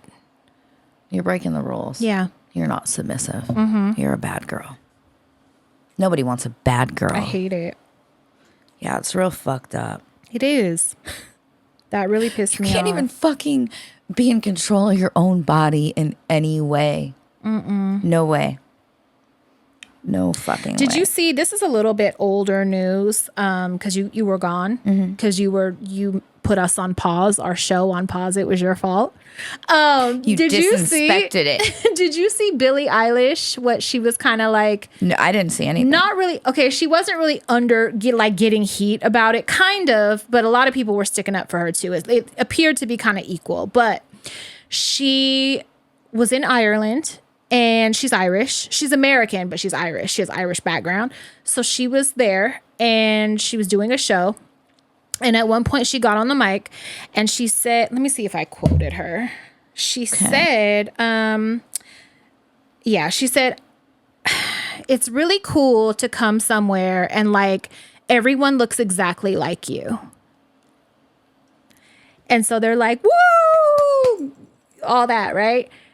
And so some people, I'm squeezing my butthole right now. it's just such a weird thing to even think. Like, okay, maybe because I'm someone that is always the oddball. I feel like in my family and everything, I'm always the non-black person, the one. So I never like pay attention or like look for, I don't get happy if there's people that look like me. I don't know. I look like fucking Barbie next door, dude, and I've never thought compared to our friends and our family, and one of the things I love so much about our lives is that there's so much diversity. And it's always been love it. diverse, right? Since birth. I try to think about like, well, maybe I just don't even know. I don't know why you would be happy about it, excited about it. So cool. Why it would be so cool. Why you would feel the need to say it out loud. I just feel like there's a lot of other compliments you could have Was she gave. awkward? Did she not have anything else to say and was trying to like make convo, or you think she I think she was genuinely happy about it. And so I'm kind of like, well, live there, Billy. yeah. It just felt like a weird thing to say. And like, why are you happy? Weird to be happy about it. Why do you give a fuck about that? I've never been like, this is so cool to be around people that look like me. Maybe because I'm never around people that look like me. Like, that's what I was trying to I say. hate it. But like, I'm not going to say I hate it. I'm being an asshole, a joke. obviously. Yeah. But I've never. it's never mattered. Never. And it's never been something I would get happy about. And No. like, to point out, like, this is cool. Like, I'm around people that look like me. Everyone like, looks like my sibling. yeah. So, Billy, if you want to have a one night stand, you bang. You guys all look related. Okay, so I used to make comments like that. Like, I've never dated anyone with my background because it would have felt like a sibling. Yeah. I'm over that, though. I used to say that back in the day. I'm now over you that. love it. Now, I would lean into it. Yes. Yeah, maybe even role play it. Right. But back in the day, Drunk that was kind uncle. of my thinking. Like, no, I'm not attracted to, like, someone that would look like a relative. Like, I'm cool on that. I don't know. That's just never been my type, I guess. I don't know. But now I'm like, whoever, like maybe. You know what's it's so funny, right? Like when you're younger, you like have these preferences, right? And they change. They change all the time. Yeah. And then you get older. Like I remember at one point, I never was truly opposed or wouldn't date, a white dude, but one, they never got at me, right? Yeah. And then two, like it just wasn't the main thing I was attracted to, right? Mm-hmm. But the older you get, the more you're like, ethnicity doesn't matter. It's like doesn't. if I find you handsome or beautiful. And are we like-minded is more the number one thing for me. Like, do you have a good sense of humor? do we have the same politics? Do we have like all of that matters so much more to me than whether or not I don't know. Yep. The thing is, the older you get, the more you realize you get smarter. And this fades. Yeah. The shit ain't forever, you know? Yeah, I'm with you. But I don't know. It just made me think, like, do you look at your friend group like that? Do you look at you know what I mean? Like, it made me question, like, what's important and cool to her. Dude, when you were reading that, I can't wait to watch this back. Weird, I was going right? like this. Tell me how you guys feel if I'm tripping, because to put me, it in the comments. It made me feel fucking weird. And it made me feel like... It made me cringe. Yeah. Yeah. Big time. Would you cringe if a black person said that? No. Or a Mexican person. Or a Mexican person or an Asian person? No. But I just think maybe because of the history that white people There's have. not this superiority. Yeah. Global racist, superiority complex behind it. And so that's why it's different. Yeah. Yes. Yeah. That's why I wouldn't cringe. If an Indian person Nope. exactly. I think that's what makes it different is a white person saying it. Just with the history and all that, like, it's weird for a white person to say that. Yes. Yeah. It is. I mean, it just is. And it ain't because we fucking hate white people. No, of course not. At all. But it's just, I don't know. I felt like, Did people give her shit? Like, did she take a lot of shit? I didn't dig, so I don't know if she even responded about it or anything. But I just saw a lot of it. Like, my niece had even made a video that was like, you guys, like, you know what she meant. She didn't mean it like that. Like, give her a break. And my niece is black. And she was just like, give her a break. That's not what she meant. That's not what she meant. But then I was like, that was how I found out about it, was seeing my niece's video. And I was like, let me go like watch the actual her saying it. And I was like, no, I disagree. I disagree, because that shit was weird. That made me feel weird. Yeah, it made me feel weird when you were reading it. It's weird to me. It's just so cool to be somewhere where everybody looks like me. What? Hitler? I say that. I say it. Hitler. Crystal says that. I stand up and I say that. I'd be like Hitler. Like, what? Sit the fuck down. Fucking do that. What are you talking about? You're not the fucking Aryan prison sector We're taking that leader. out. Take it out. I would like, you could not say that, you know? So it's like, you go to fucking, I don't know, Texas or something, and you're like, it's just so nice to be around. Finally. Finally. That's what it sounds like. That's finally how it feels. everybody looks just like me. It's so nice. It's such a relief. Like, what did you mean by that? That's She's so like, weird. I don't have to hold my fucking purse like this. I don't have to lock my fucking doors. Like, that's what. Yes. Bitch, what are you talking about? Like, you can't say that. You can't say that. Mark can say that. Somebody else bitch, you can't fucking say that. No, I'm sorry. Shit. That's just my opinion. Ooh. Yeah, no, same. I feel exactly the same. It made me fucking hell. Because if you said that, that would be fucking crazy. Like, yeah, no, come on, you guys. That's crazy. Oh, yeah, because you have it so fucking rough, Crystal. Like, what? Okay. Shut up. Must be so nice. Right. I watched this like series. I think there was like 3 episodes. This is old, okay? I saw it come up on my Instagram feed. And it was like typical white savior shit. If you haven't seen this fucking documentary, go watch it. It actually came out in 2023. You might have seen it. It's called Savior Complex. What's it about? And it's about this white woman, missionary. That should be the first clue. It's a problem. I don't support missionary shit. I do not support missionaries. Religion. I do not. None. Stay the fuck out of these people's countries. And why is it always brown ones? If you want to do that, go to Denmark. Go to Greenland. Why are they never nowhere like that? Why are you in every brown country? You fucking Mormons. I'm just kidding. Bitch is in Uganda. I knew it. And she's basically posing as a fucking... She didn't go there with the intention to do this, but it turned into her opening up like a medical center for kids. Oh, God, no. Posed The bitch as a that did nurse. the motherfucking surgeries. Oh. Well, it wasn't really surgeries. It was like treatments, like infusions and shit like that. With it wasn't license and shit. Right? Yeah. No medical background, no medical history. Couldn't even say words properly. When you watch this shit, us white people don't know how to just behave. We don't know how to just take one lane and like do a little bit because again, the superiority goes to our heads. It's like genetically it's drugs. Coded. It gives you dopamine. You can't let go of it. You got to keep feeding it. Sidetrack very quick. When I was about to say, when we were in Jamaica, when we were in fucking Cancun, we're sitting on the beach. There's a black couple in front of us. They're from Philly. Mm-hmm. The girls are in the sun. All of them are in the sun but me, right? Mm-hmm. And they're all getting nice and beautiful and brown. And I'm not getting super brown. And Mark's like, why don't you go in the sun if you want to get tan? And I said, listen, it's the colonizer curse. The tanner I get, the more wrinkles I get. Yeah. And it's punishment for bad behavior through the centuries, right? It's also, genetic. Just you guys are more susceptible to skin cancers and shit like that. It's just not good for white folks to be in the sun it's like not. That. So, I said I have to choose my battles. Do I want more wrinkles right now? Or do I want darker skin? I really don't want more wrinkles. Yeah.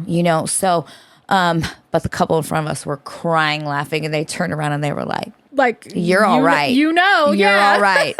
Yeah. So basically this missionary shit which is an extension of colonialism, and you cannot fucking tell me different. She gets there, she starts out on this mission or missionary trip. Do you know what religion? Do you remember? Christianity, of course, or maybe Mormon, I don't fucking know.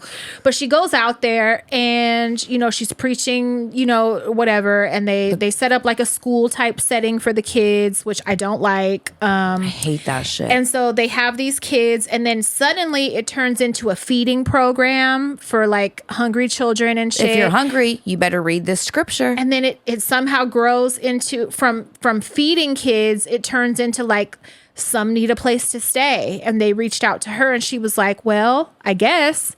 So they start taking these babies and these kids to stay at this facility. And then it turns into kids with medical issues coming there.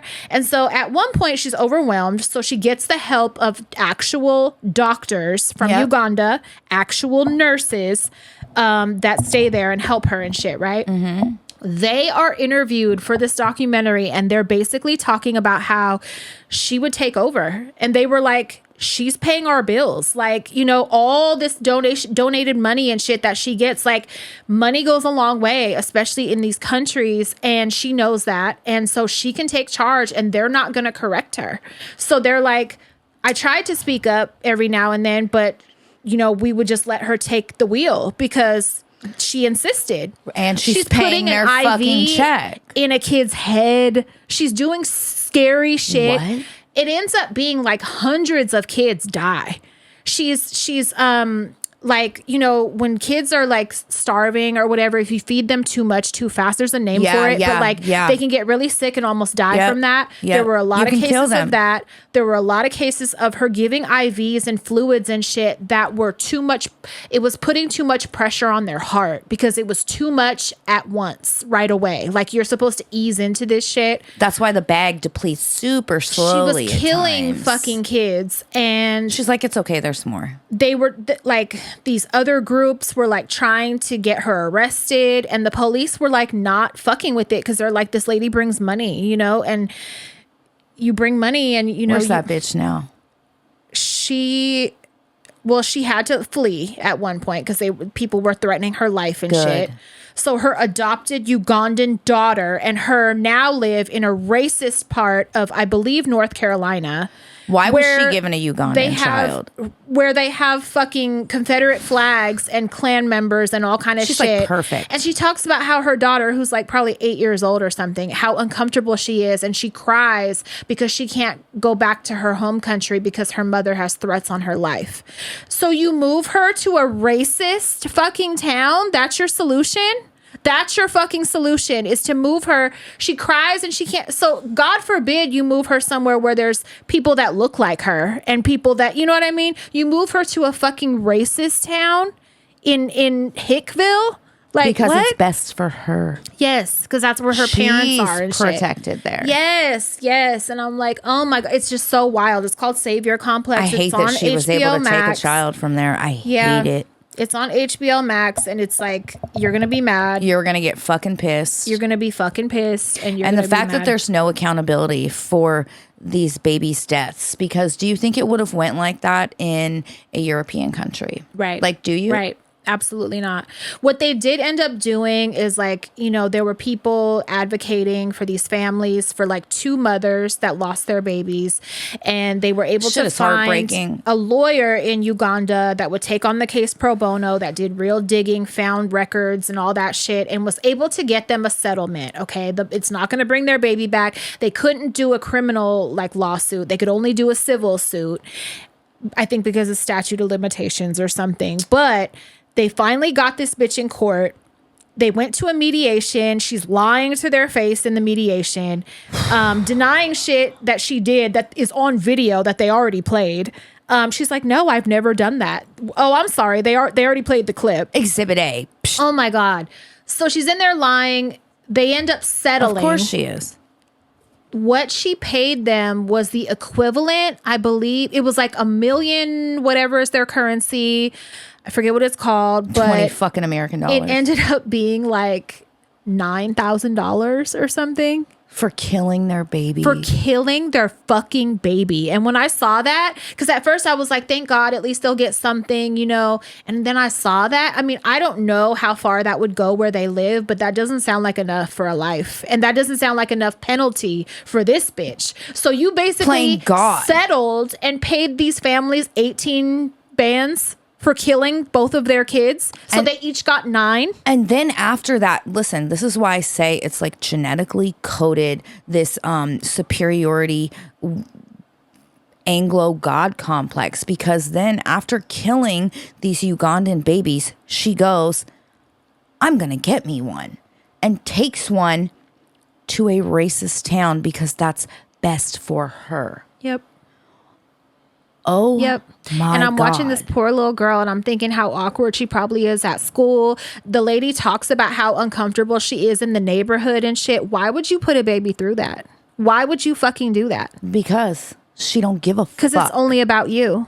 Yes. And then her mom was lying for her. It was just, it's disgusting.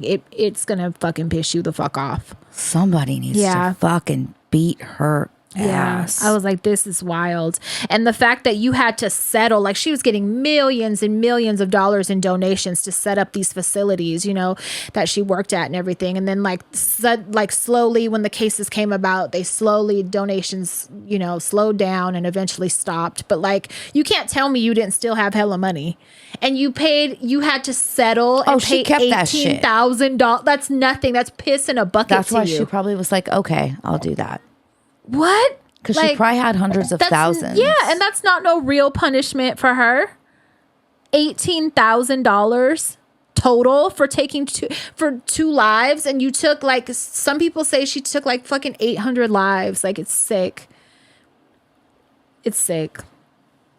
It's very sad. I'm in my head wishing the worst shit in the world. Shit that I'm not going to say out loud because nobody will want to be my friend no more. Yeah. But fucking that shit is sick as fuck. And it's not killing kids, but hello, if you know anything regarding the transatlantic slave trade and slavery, the history of slavery here in the U.S., you know that Christianity was used, religion. It was used all over the fucking world. It was used as a form of control. Yes. Right? That's what it was. And so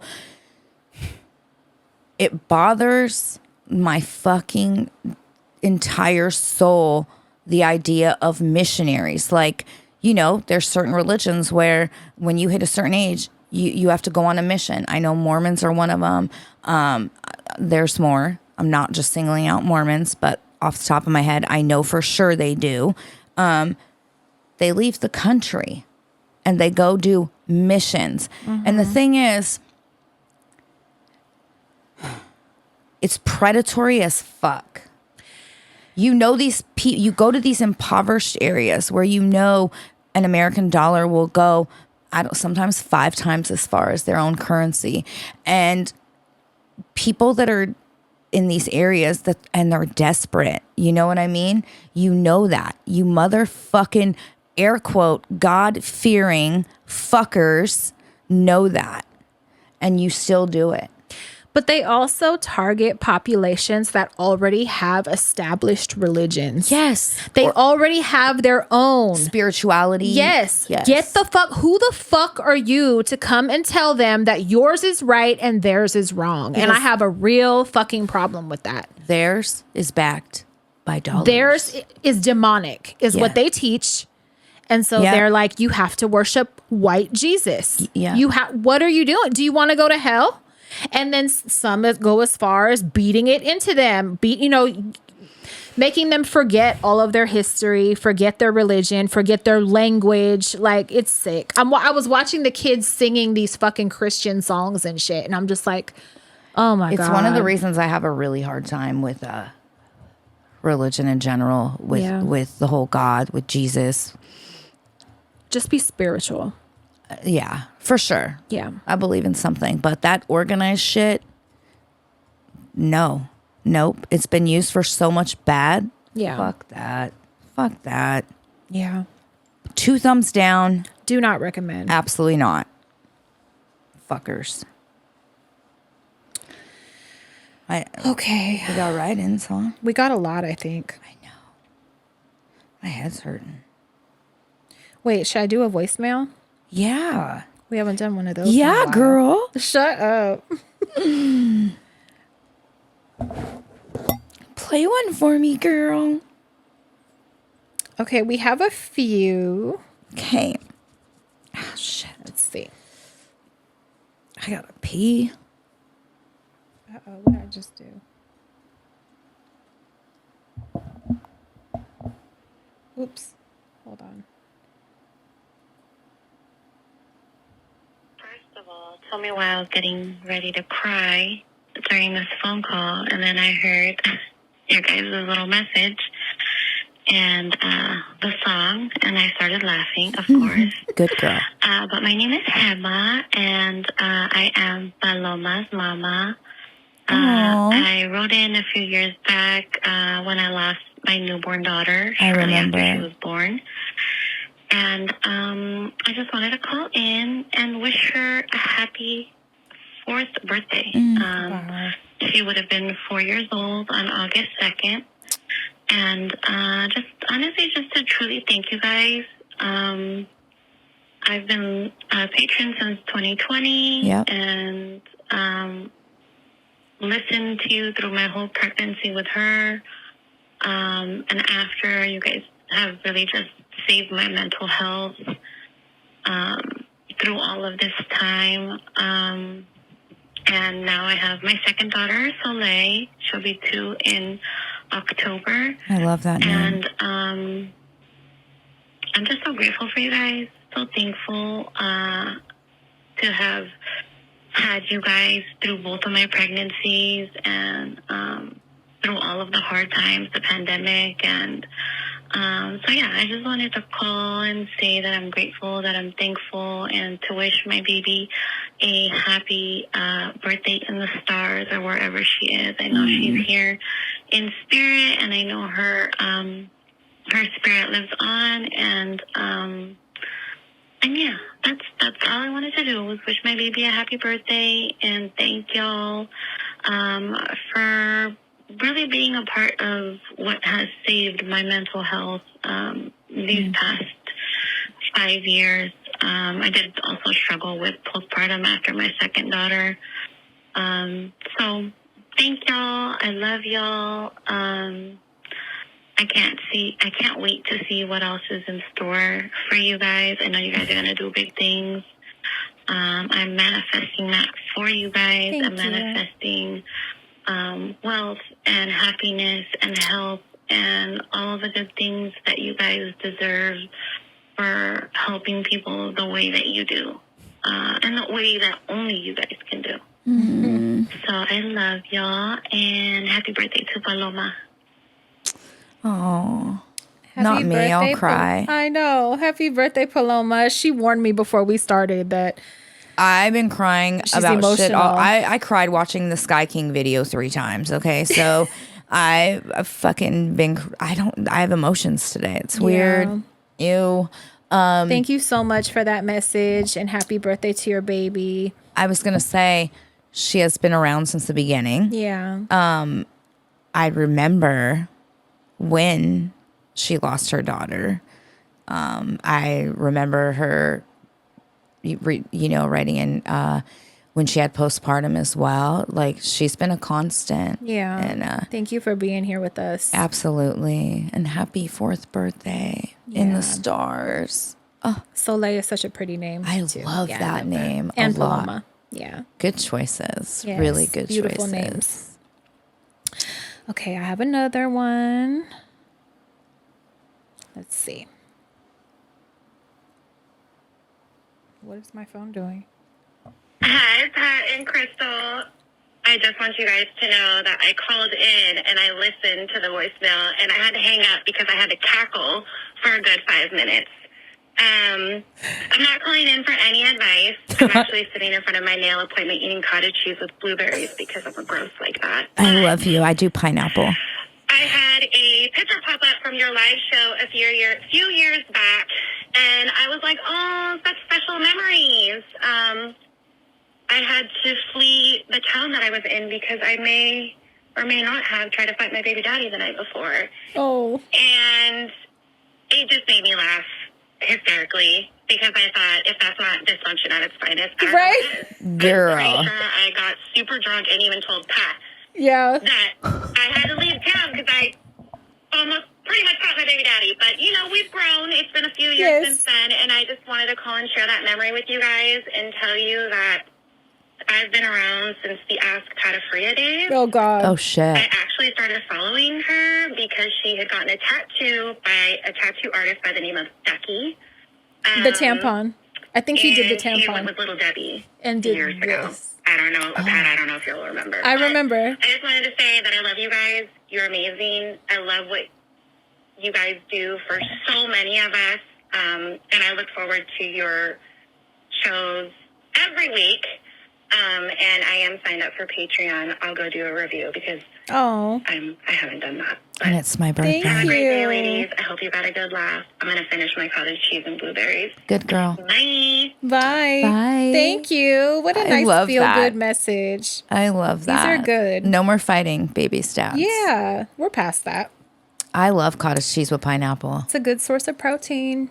With black pepper. All right, there's another. Let's see what they're talking about. Okay. Oops. Hold on. Wow, all I can say is, wow, okay. Way to throw back, Diaz. Hi, this is Nessa, also known as Muy Muertes 666. Hey. This is more of a shout out to I love someone who I've made such a solid connection in such a short amount of time. And this person has just genuinely made me believe that, you know, you can still make new friends and all that stuff. Oh. And she deserves all the praise and love the it. shout out she receives that I'm giving to her. She's also very frequent in the clubhouse. She is the life of the party, and I feel like wherever she goes, she just brings sparkles. And I'm being very gay because she deserves all of the gay. I love the gay. And I want to say her name. Her name is Maddie. We love you, Nat. The clubhouse loves you. I knew she was Yes. going to say that. A bunch, and thank you for just being a genuinely amazing person. Words can't really describe how much our connection in just short amount of span has really, how would I say, it has bettered me also in a way as a person. And I also want to shout you out too because you're starting school soon, so échales ganas. I'm so excited for you and your new path, new doors being opened up for you because you are very deserving. And she also has the most precious baby girl. Her name is Jane, and she's a fur mama. And she also has a bunch of beautiful plants.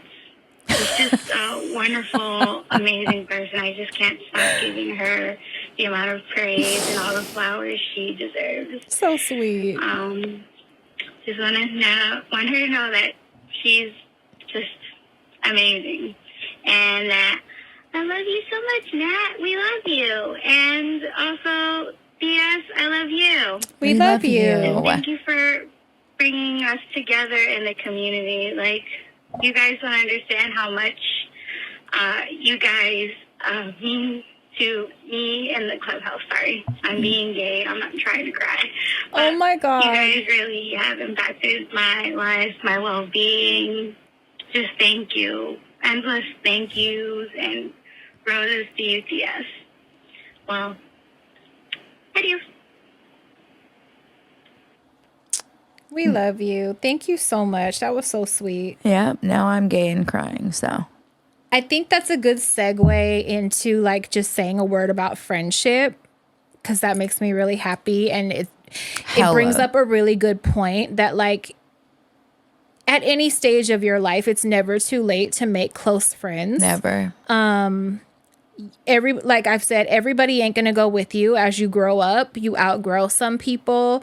All friendships are not meant to be forever, but you know, you don't have to feel sad about it because, you know, at any time in your life, you can make friends and have a strong bond with people, you know, because you change as you grow up, right? So the type of friends that you have is going to change. Everybody doesn't like even. It's just like a relationship. Yeah.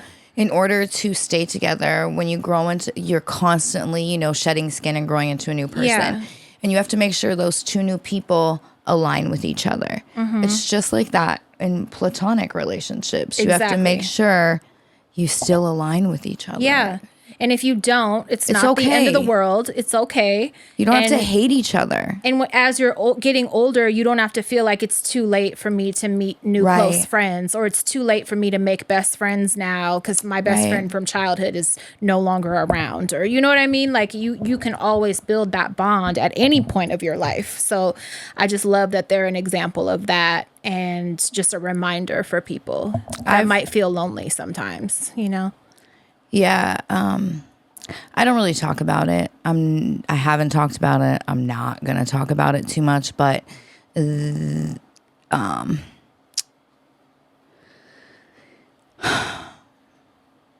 don't even know how to say it. Outgrowing, like changing, like I've had like multiple friendship changes in just this year. Sometimes it's hard. Yeah. You know, it's okay to mourn things and grieve things, but I promise you, even if you're fucking 80 years old, you can still make new friends. You know? Yeah, so don't ever feel too sad about it. You know, it's good. It's okay to grieve or be sad for a minute, you know, when you lose anybody, but there's always hope. There's always more people, like-minded people that you will get along with better than those people, you know? So it's that may appreciate you more, that may, you know what I mean? And you have more in common with, or, you know, you get along better with. Definitely. I highly encourage you to not be the you can't sit with us. Be the you can always sit with us. Yeah. You know? Yeah, that's good advice. You know me. Every stranger is a potential new friend. To a disgusting level with you. But yeah. I'm still friendly, but I ain't that friendly. She's like, you're standing at the gas station. Come talk to me. Do you want to sit in the car and smoke a cigarette with me? Do you want a cigarette? Yes. Do you love marbles? I love here. that. I'm here. Do you want to smoke? Right. Shit. Yeah. Do you love cats? I love cats. Oh my God. Yeah, it's the amount of people that have been messaging me that don't normally message me, but have been messaging me about that fucking cat is hilarious. It is a fucking hilarious friendship fucking I posted bridge. A picture of her. It is. I posted a picture of her yesterday, and I was laughing because it looked like she had bangs. I don't know if it was because my vision. I'm gonna show you the picture. I don't know if it was because my vision was blurry a little bit, but the way her face is set up and shit, just at that angle and everything, it looks like she has bangs. Oh my God! It does. She's a beetle. Doesn't it look like she has bangs? So it's like she's getting so big so quick. Yeah, she's funny. God. She's a really beautiful funny. Cat. She is. I love her patchwork colors. Yes. It looks like she's hella different cats in one. Her little face, it's all dainty. She has bangs, you guys. You know, she's called a Is that calico or what is that?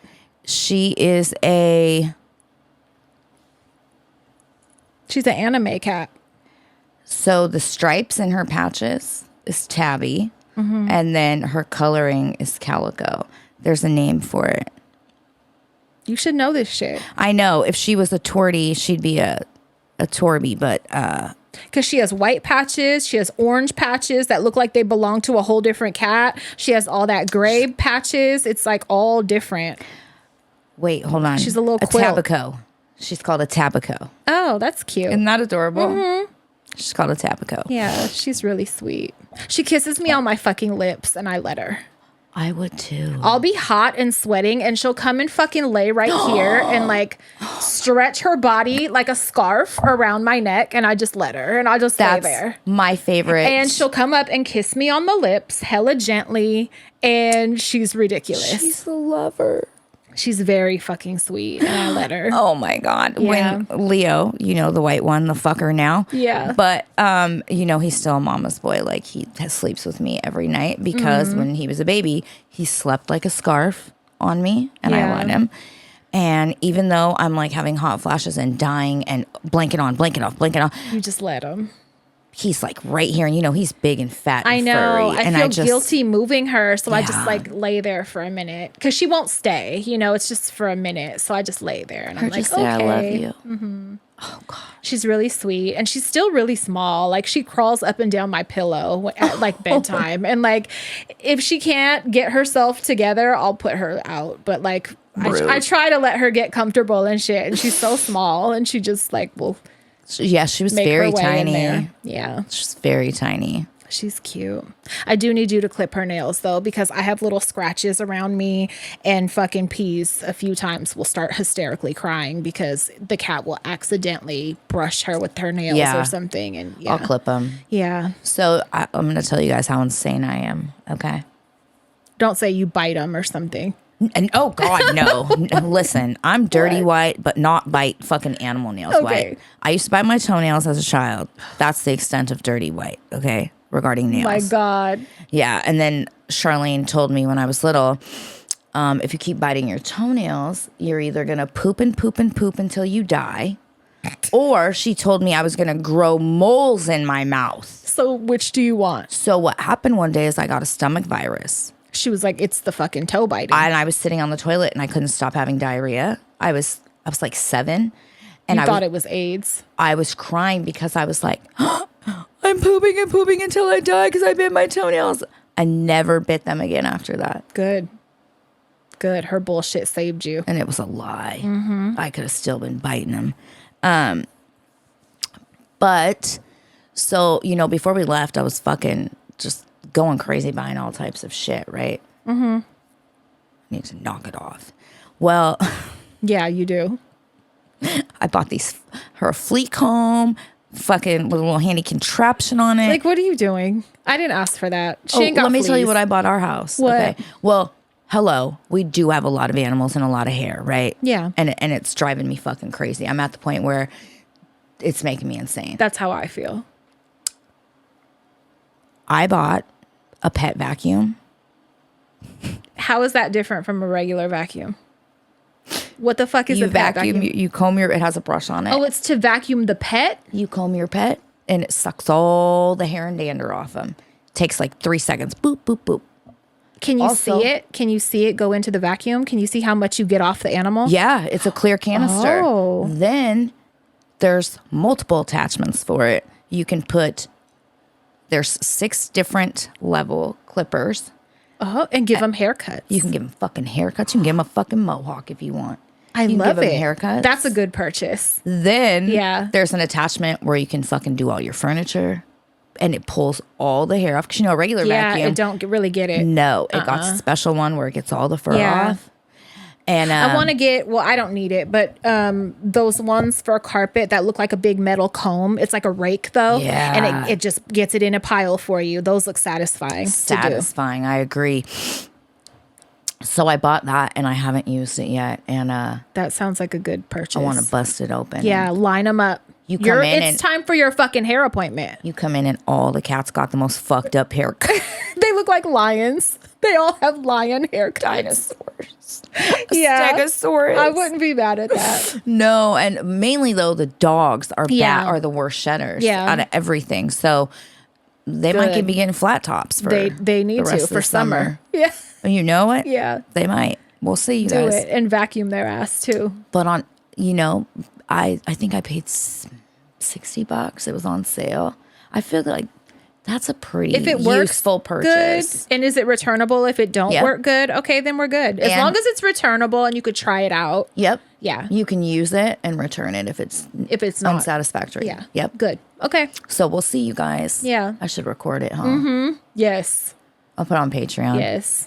of me butchering my poor animals. We'll No, see. it's maintenance. Yeah, It's fine. It's just maintenance. definitely. You know, Bird's so fat. She needs it the most. Oh, poor fat Bird. The birds in Mexico were the most fucking smartest little critters, man. The birds? Yes. So people, when they would be swimming, you can get food and shit. They would get food and they would cover it in cellophane, right? Mm-hmm. And it would be sitting on their, their beach chairs or their cabana, whatever. And they would think their food was safe. Them motherfucking birds are bank robbers. They're very smart. Yeah. They would go over, stick their foot on it, take their Peel little it. beak, poke, poke, poke, get a hole, bitch stealing food. Yeah. And fly off. And me and Bunny sat there. Birds are very fucking smart. Very smart. Yeah. I said, Bunny, look. And me and Bunny sat there for They're like getting fucking 5 French minutes. toast and shit, fruit salad. Sat there for 5 minutes just watching these birds steal these people's French fries. Bandits. Yeah, that's hella funny. It was great. We got write-ins, huh? We do. I have one pulled up. Hey guys, are you enjoying yourself? Do you want even more dysfunction? You're in luck. Join our Patreon, and for the $20 tier, you can get 4 full-length ad-free episodes per month. Along with early releases of our regular episodes, merch, private live streams, chat, and access to our new voicemail for a chance to have your questions played live on the show. Live on the show. See you there. So we have a couple write-ins. I have one pulled up already. This one is from Marissa. Hi, Theas. I'm writing in to give the baddest Leo a birthday shout out. This is a little late, but I'm known for never being on time, so this is on brand for me. My sister Jasmine's birthday is on August 2nd. So happy birthday, sister.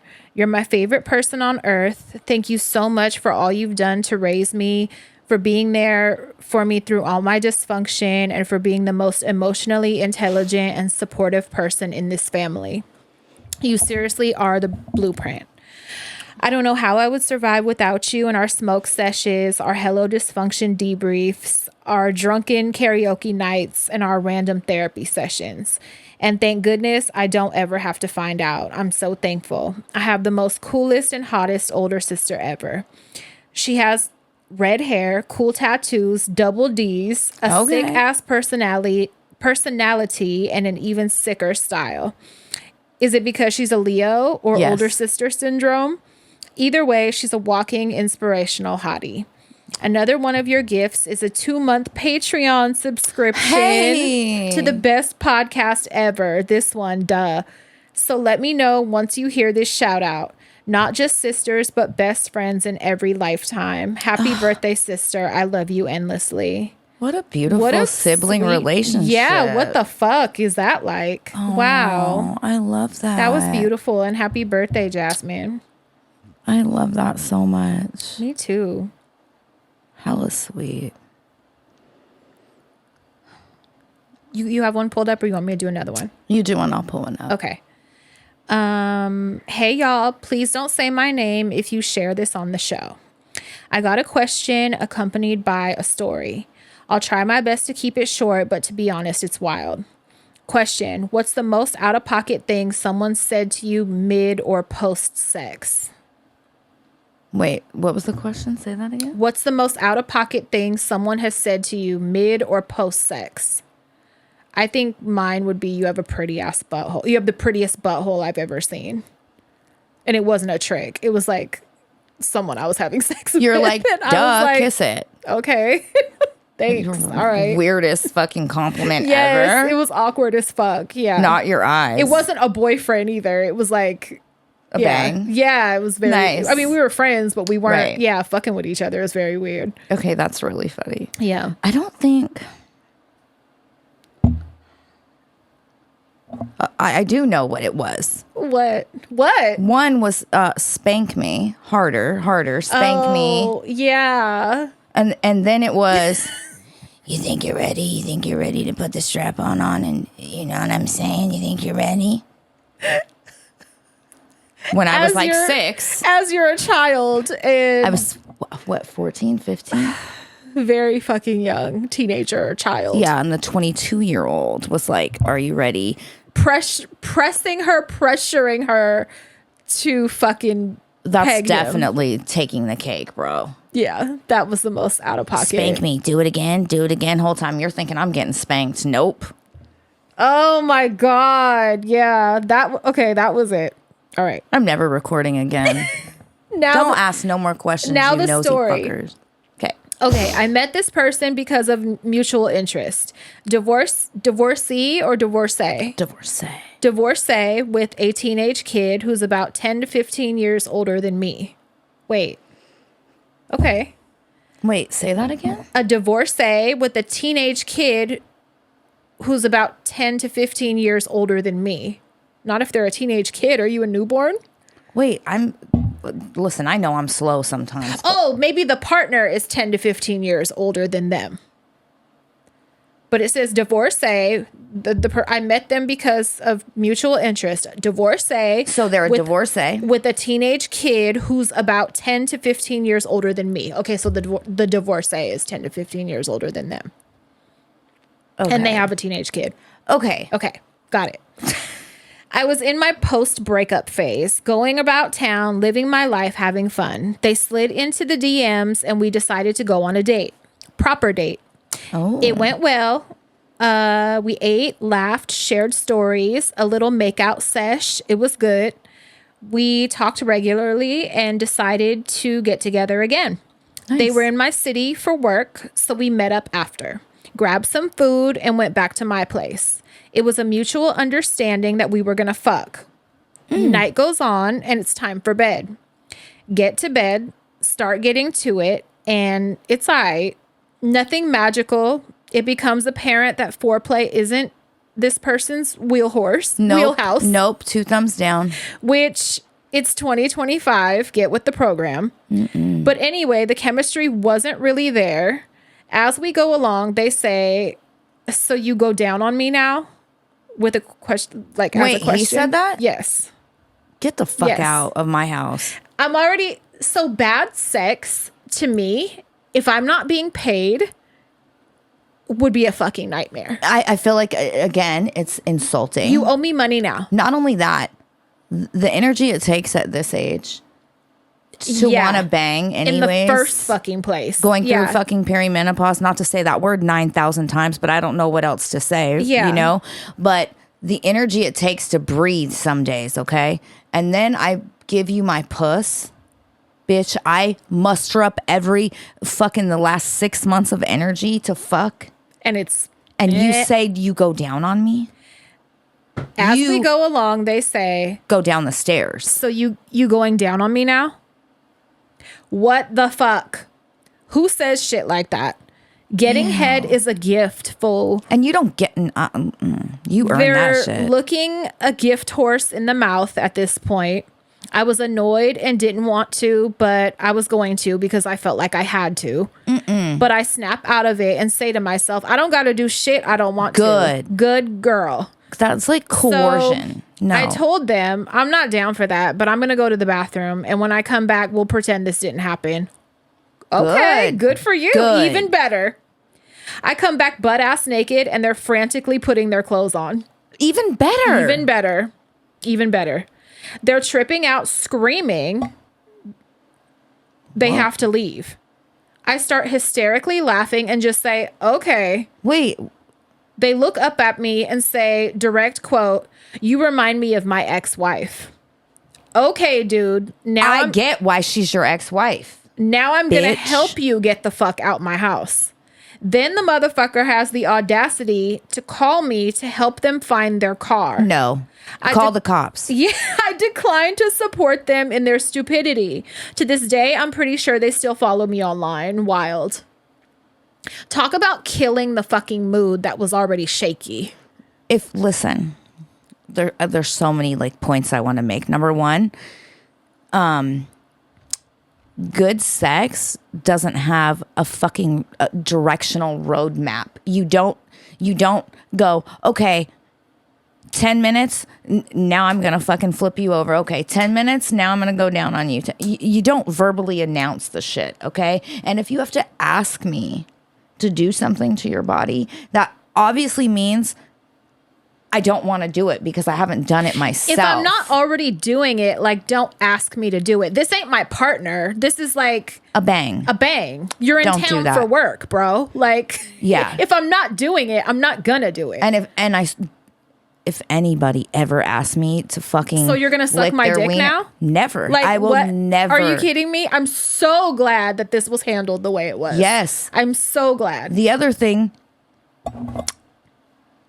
we're too grown for bad sex. I feel like. Yeah, for We're sure. way too grown to give puss, give butt, whatever away to bad partners who only care about themselves. Yeah. Stop doing. It's not worth it to me. And- It's not like, no. And never, ever, ever, ever do something sexual unless obviously your life is in danger, but never do something sexual because you feel you have to.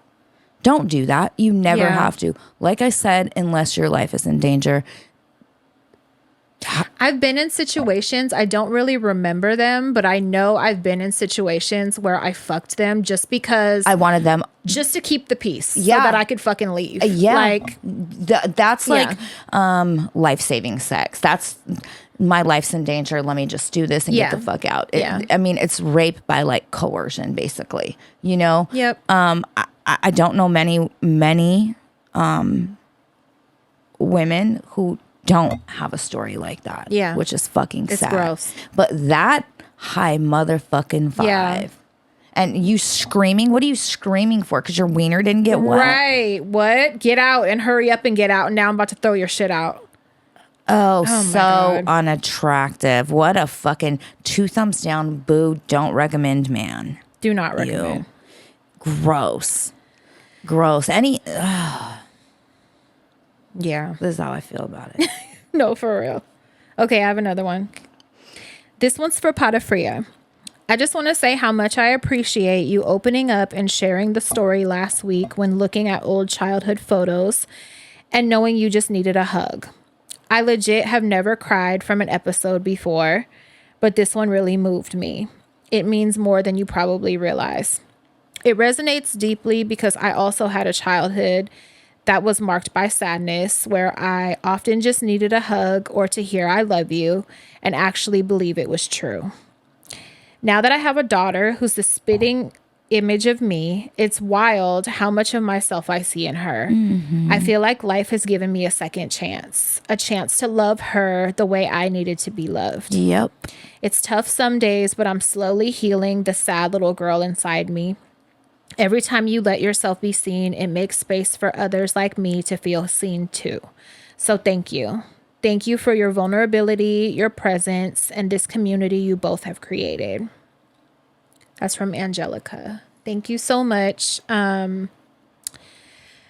Sometimes I hesitate to speak about shit like that because I think that like my mom or somebody is snooping and listening and is probably like, get the fuck over it. Like something, I have a voice in my head that tells me like, but trust me when I say if I could, I would. Like I can't. Yeah. And as I raise my babies and as I get older, it becomes more apparent how fucking out of pocket my childhood was.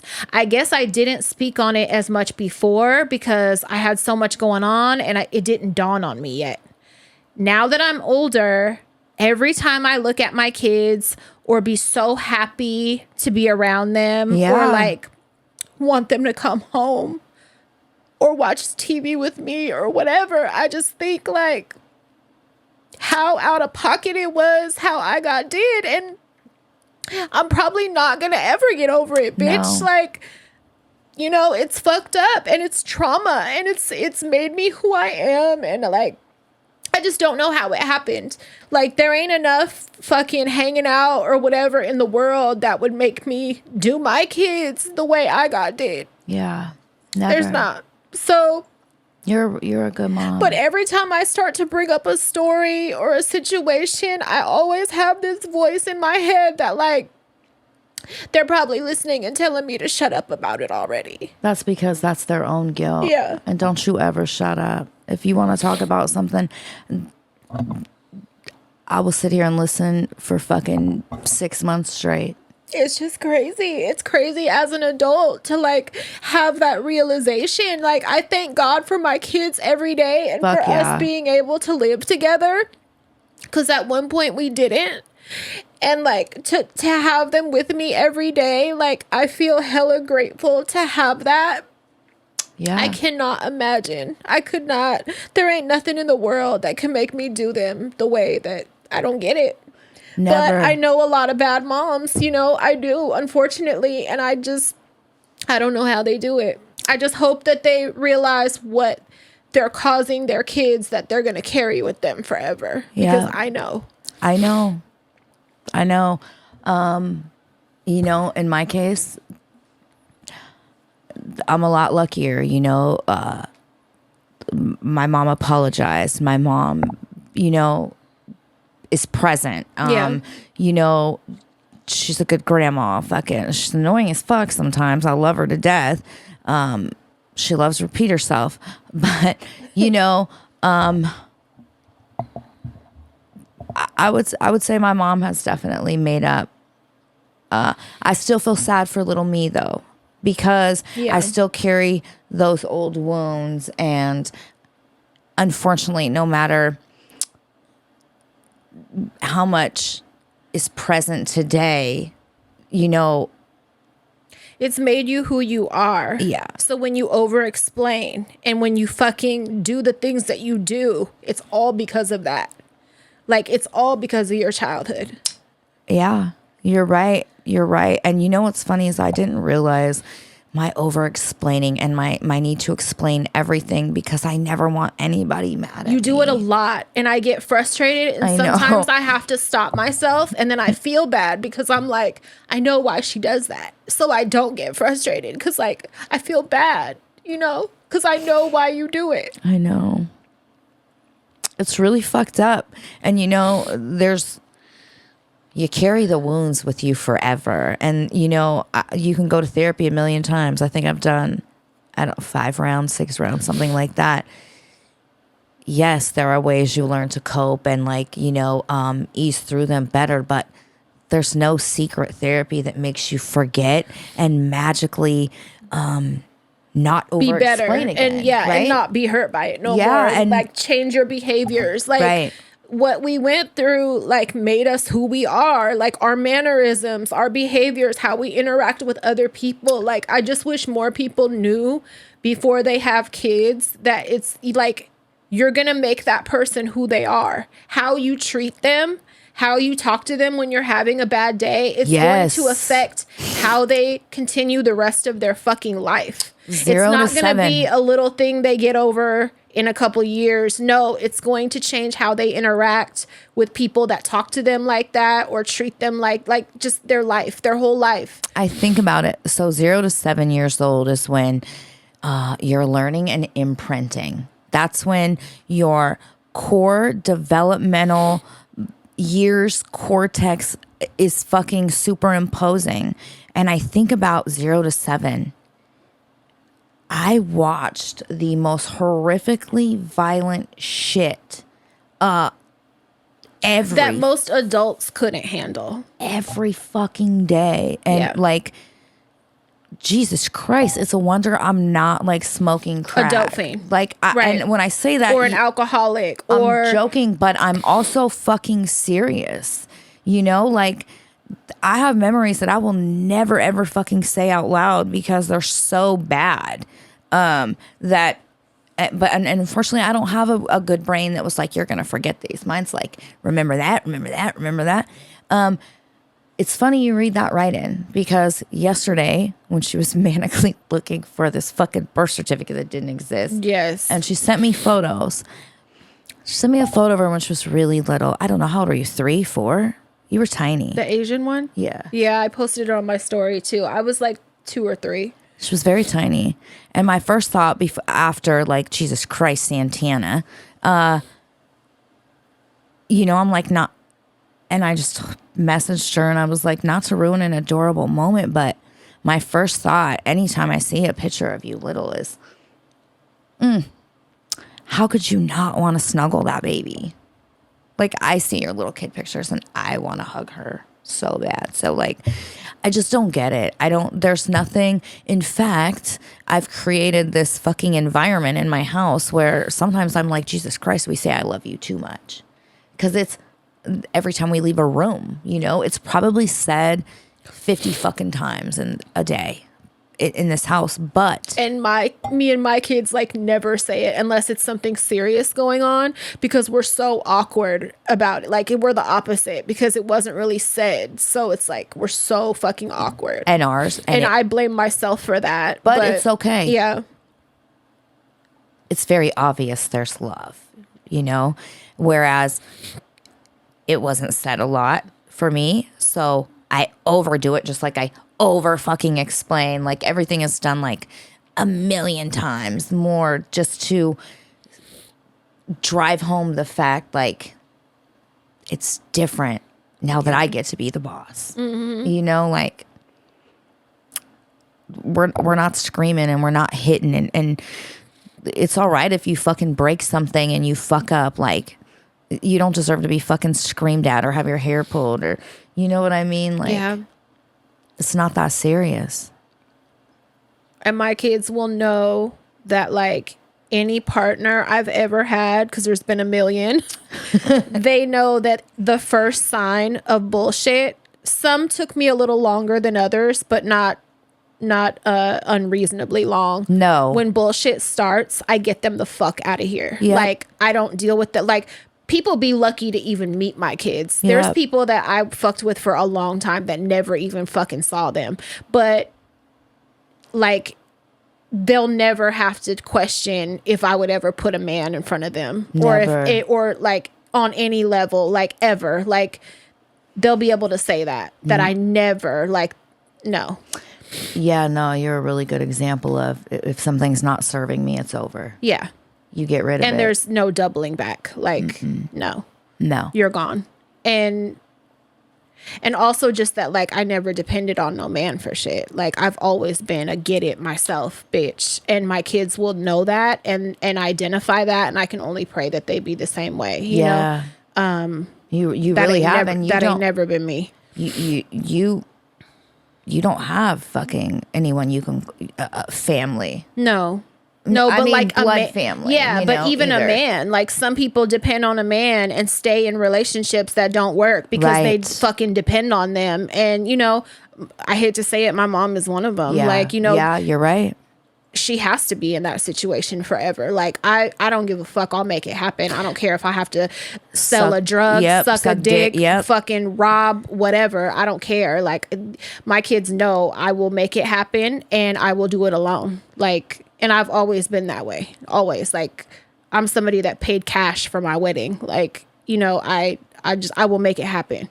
Yeah, no. So I just hope that, you know, you're right. they have a good idea of their have good thoughts about their mom and the mom that they grew up with. Oh, they'd be crazy not to. I'll put them in a headlock. Yeah. Nah, they love you. They look up to you for sure. Even that little one that fucking beats your ass and tells me you ain't my shit. tattoos are bad. Go ahead, walk away.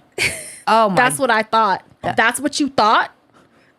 That's what you thought. Let me tell you what you better think next time. You know.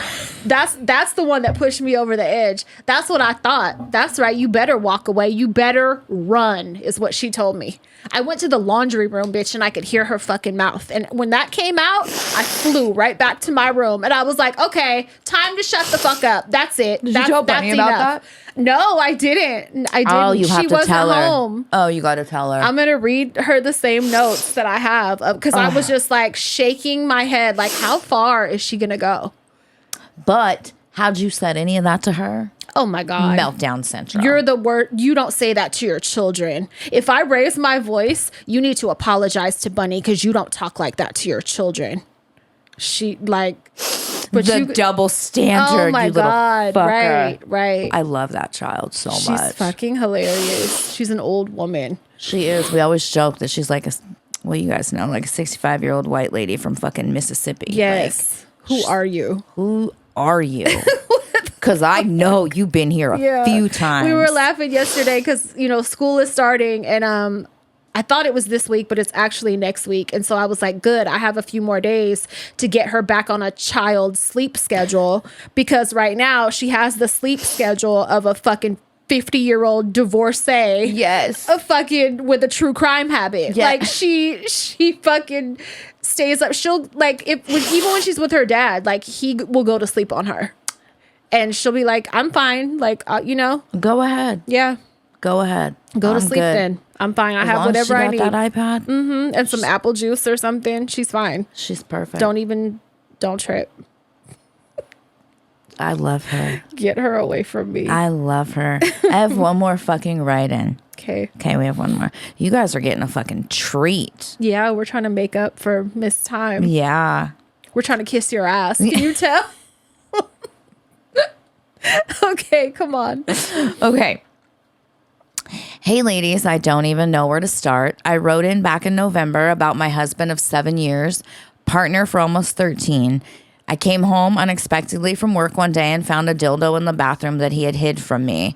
He wanted me to use it on him, but I felt betrayed. Right after that happened, I got an unexpected job offer. We sold our house and moved to another state in a matter of weeks. We did attempt therapy, which he resisted. So I gave up, never really addressed the issue. Well, fast forward to June, and I noticed one day he's being secretive with his phone. He's hiding it when I walk in the room. I walk right up to him, ask for his phone. I knew she was going to say this for some reason. I discovered he had created an Ashley Madison account, the hookup website for cheating on your fucking wife. The same website that got hacked a few years ago. You remember that? Yes. Amazingly, the account, the email, and fake phone number all seemed to be set up that day. I bitched him out and tell him he needs therapy. He agrees, but then complains a few days later about how expensive it is. Get him the fuck out. Well, the next weekend he leaves town and I use the opportunity to do investigating. Over the holidays, we had gone to visit my family and we were planning to leave our daughter with my sister so we could pack up the house. I ended up getting his stomach bugs, and so he had traveled without me to get the house ready for our move. Come to find out, he had went out on New Year's Eve, got a ride home from a sex worker, and she fucking pegged him in our house. Not in your house. The new one, bro. She then demanded money from him to keep quiet and has been hitting him up over the past few months requesting fucking money. Most of the money he has paid her has been out of the company he owns. In total, oh, bitch. What's the total? Maria. In total, he has paid her over 15 grand. That's not that much. For one fucking time. Well, do you know they only hooked up one time? You got to figure it'd be like $1,000 a time you hook up. Each time you hook up. She's blackmailing him. I mean, I'm not mad. She found herself. Why does he keep paying? Oh, because he doesn't know that the wife knows. He doesn't want her to tell his wife. Yeah. Okay. I mean. Oh, damn. Okay. Keep going. I'm not mad at her. I mean. Yeah. Whatever. That's his fault. He's the one. Yeah. The slime bag. It's punishment for being fucking pay your tax, your slime ball tax. You don't be mad at her. Right. After confronting him, I have had the wildest few weeks in my life. I learned from his family and friends that they attempted an intervention a few years ago. I learned he had been abusing Adderall and porn. I learned that he likely had a personality disorder, but my bestie thinks BPD, but I'm starting to suspect narcissist.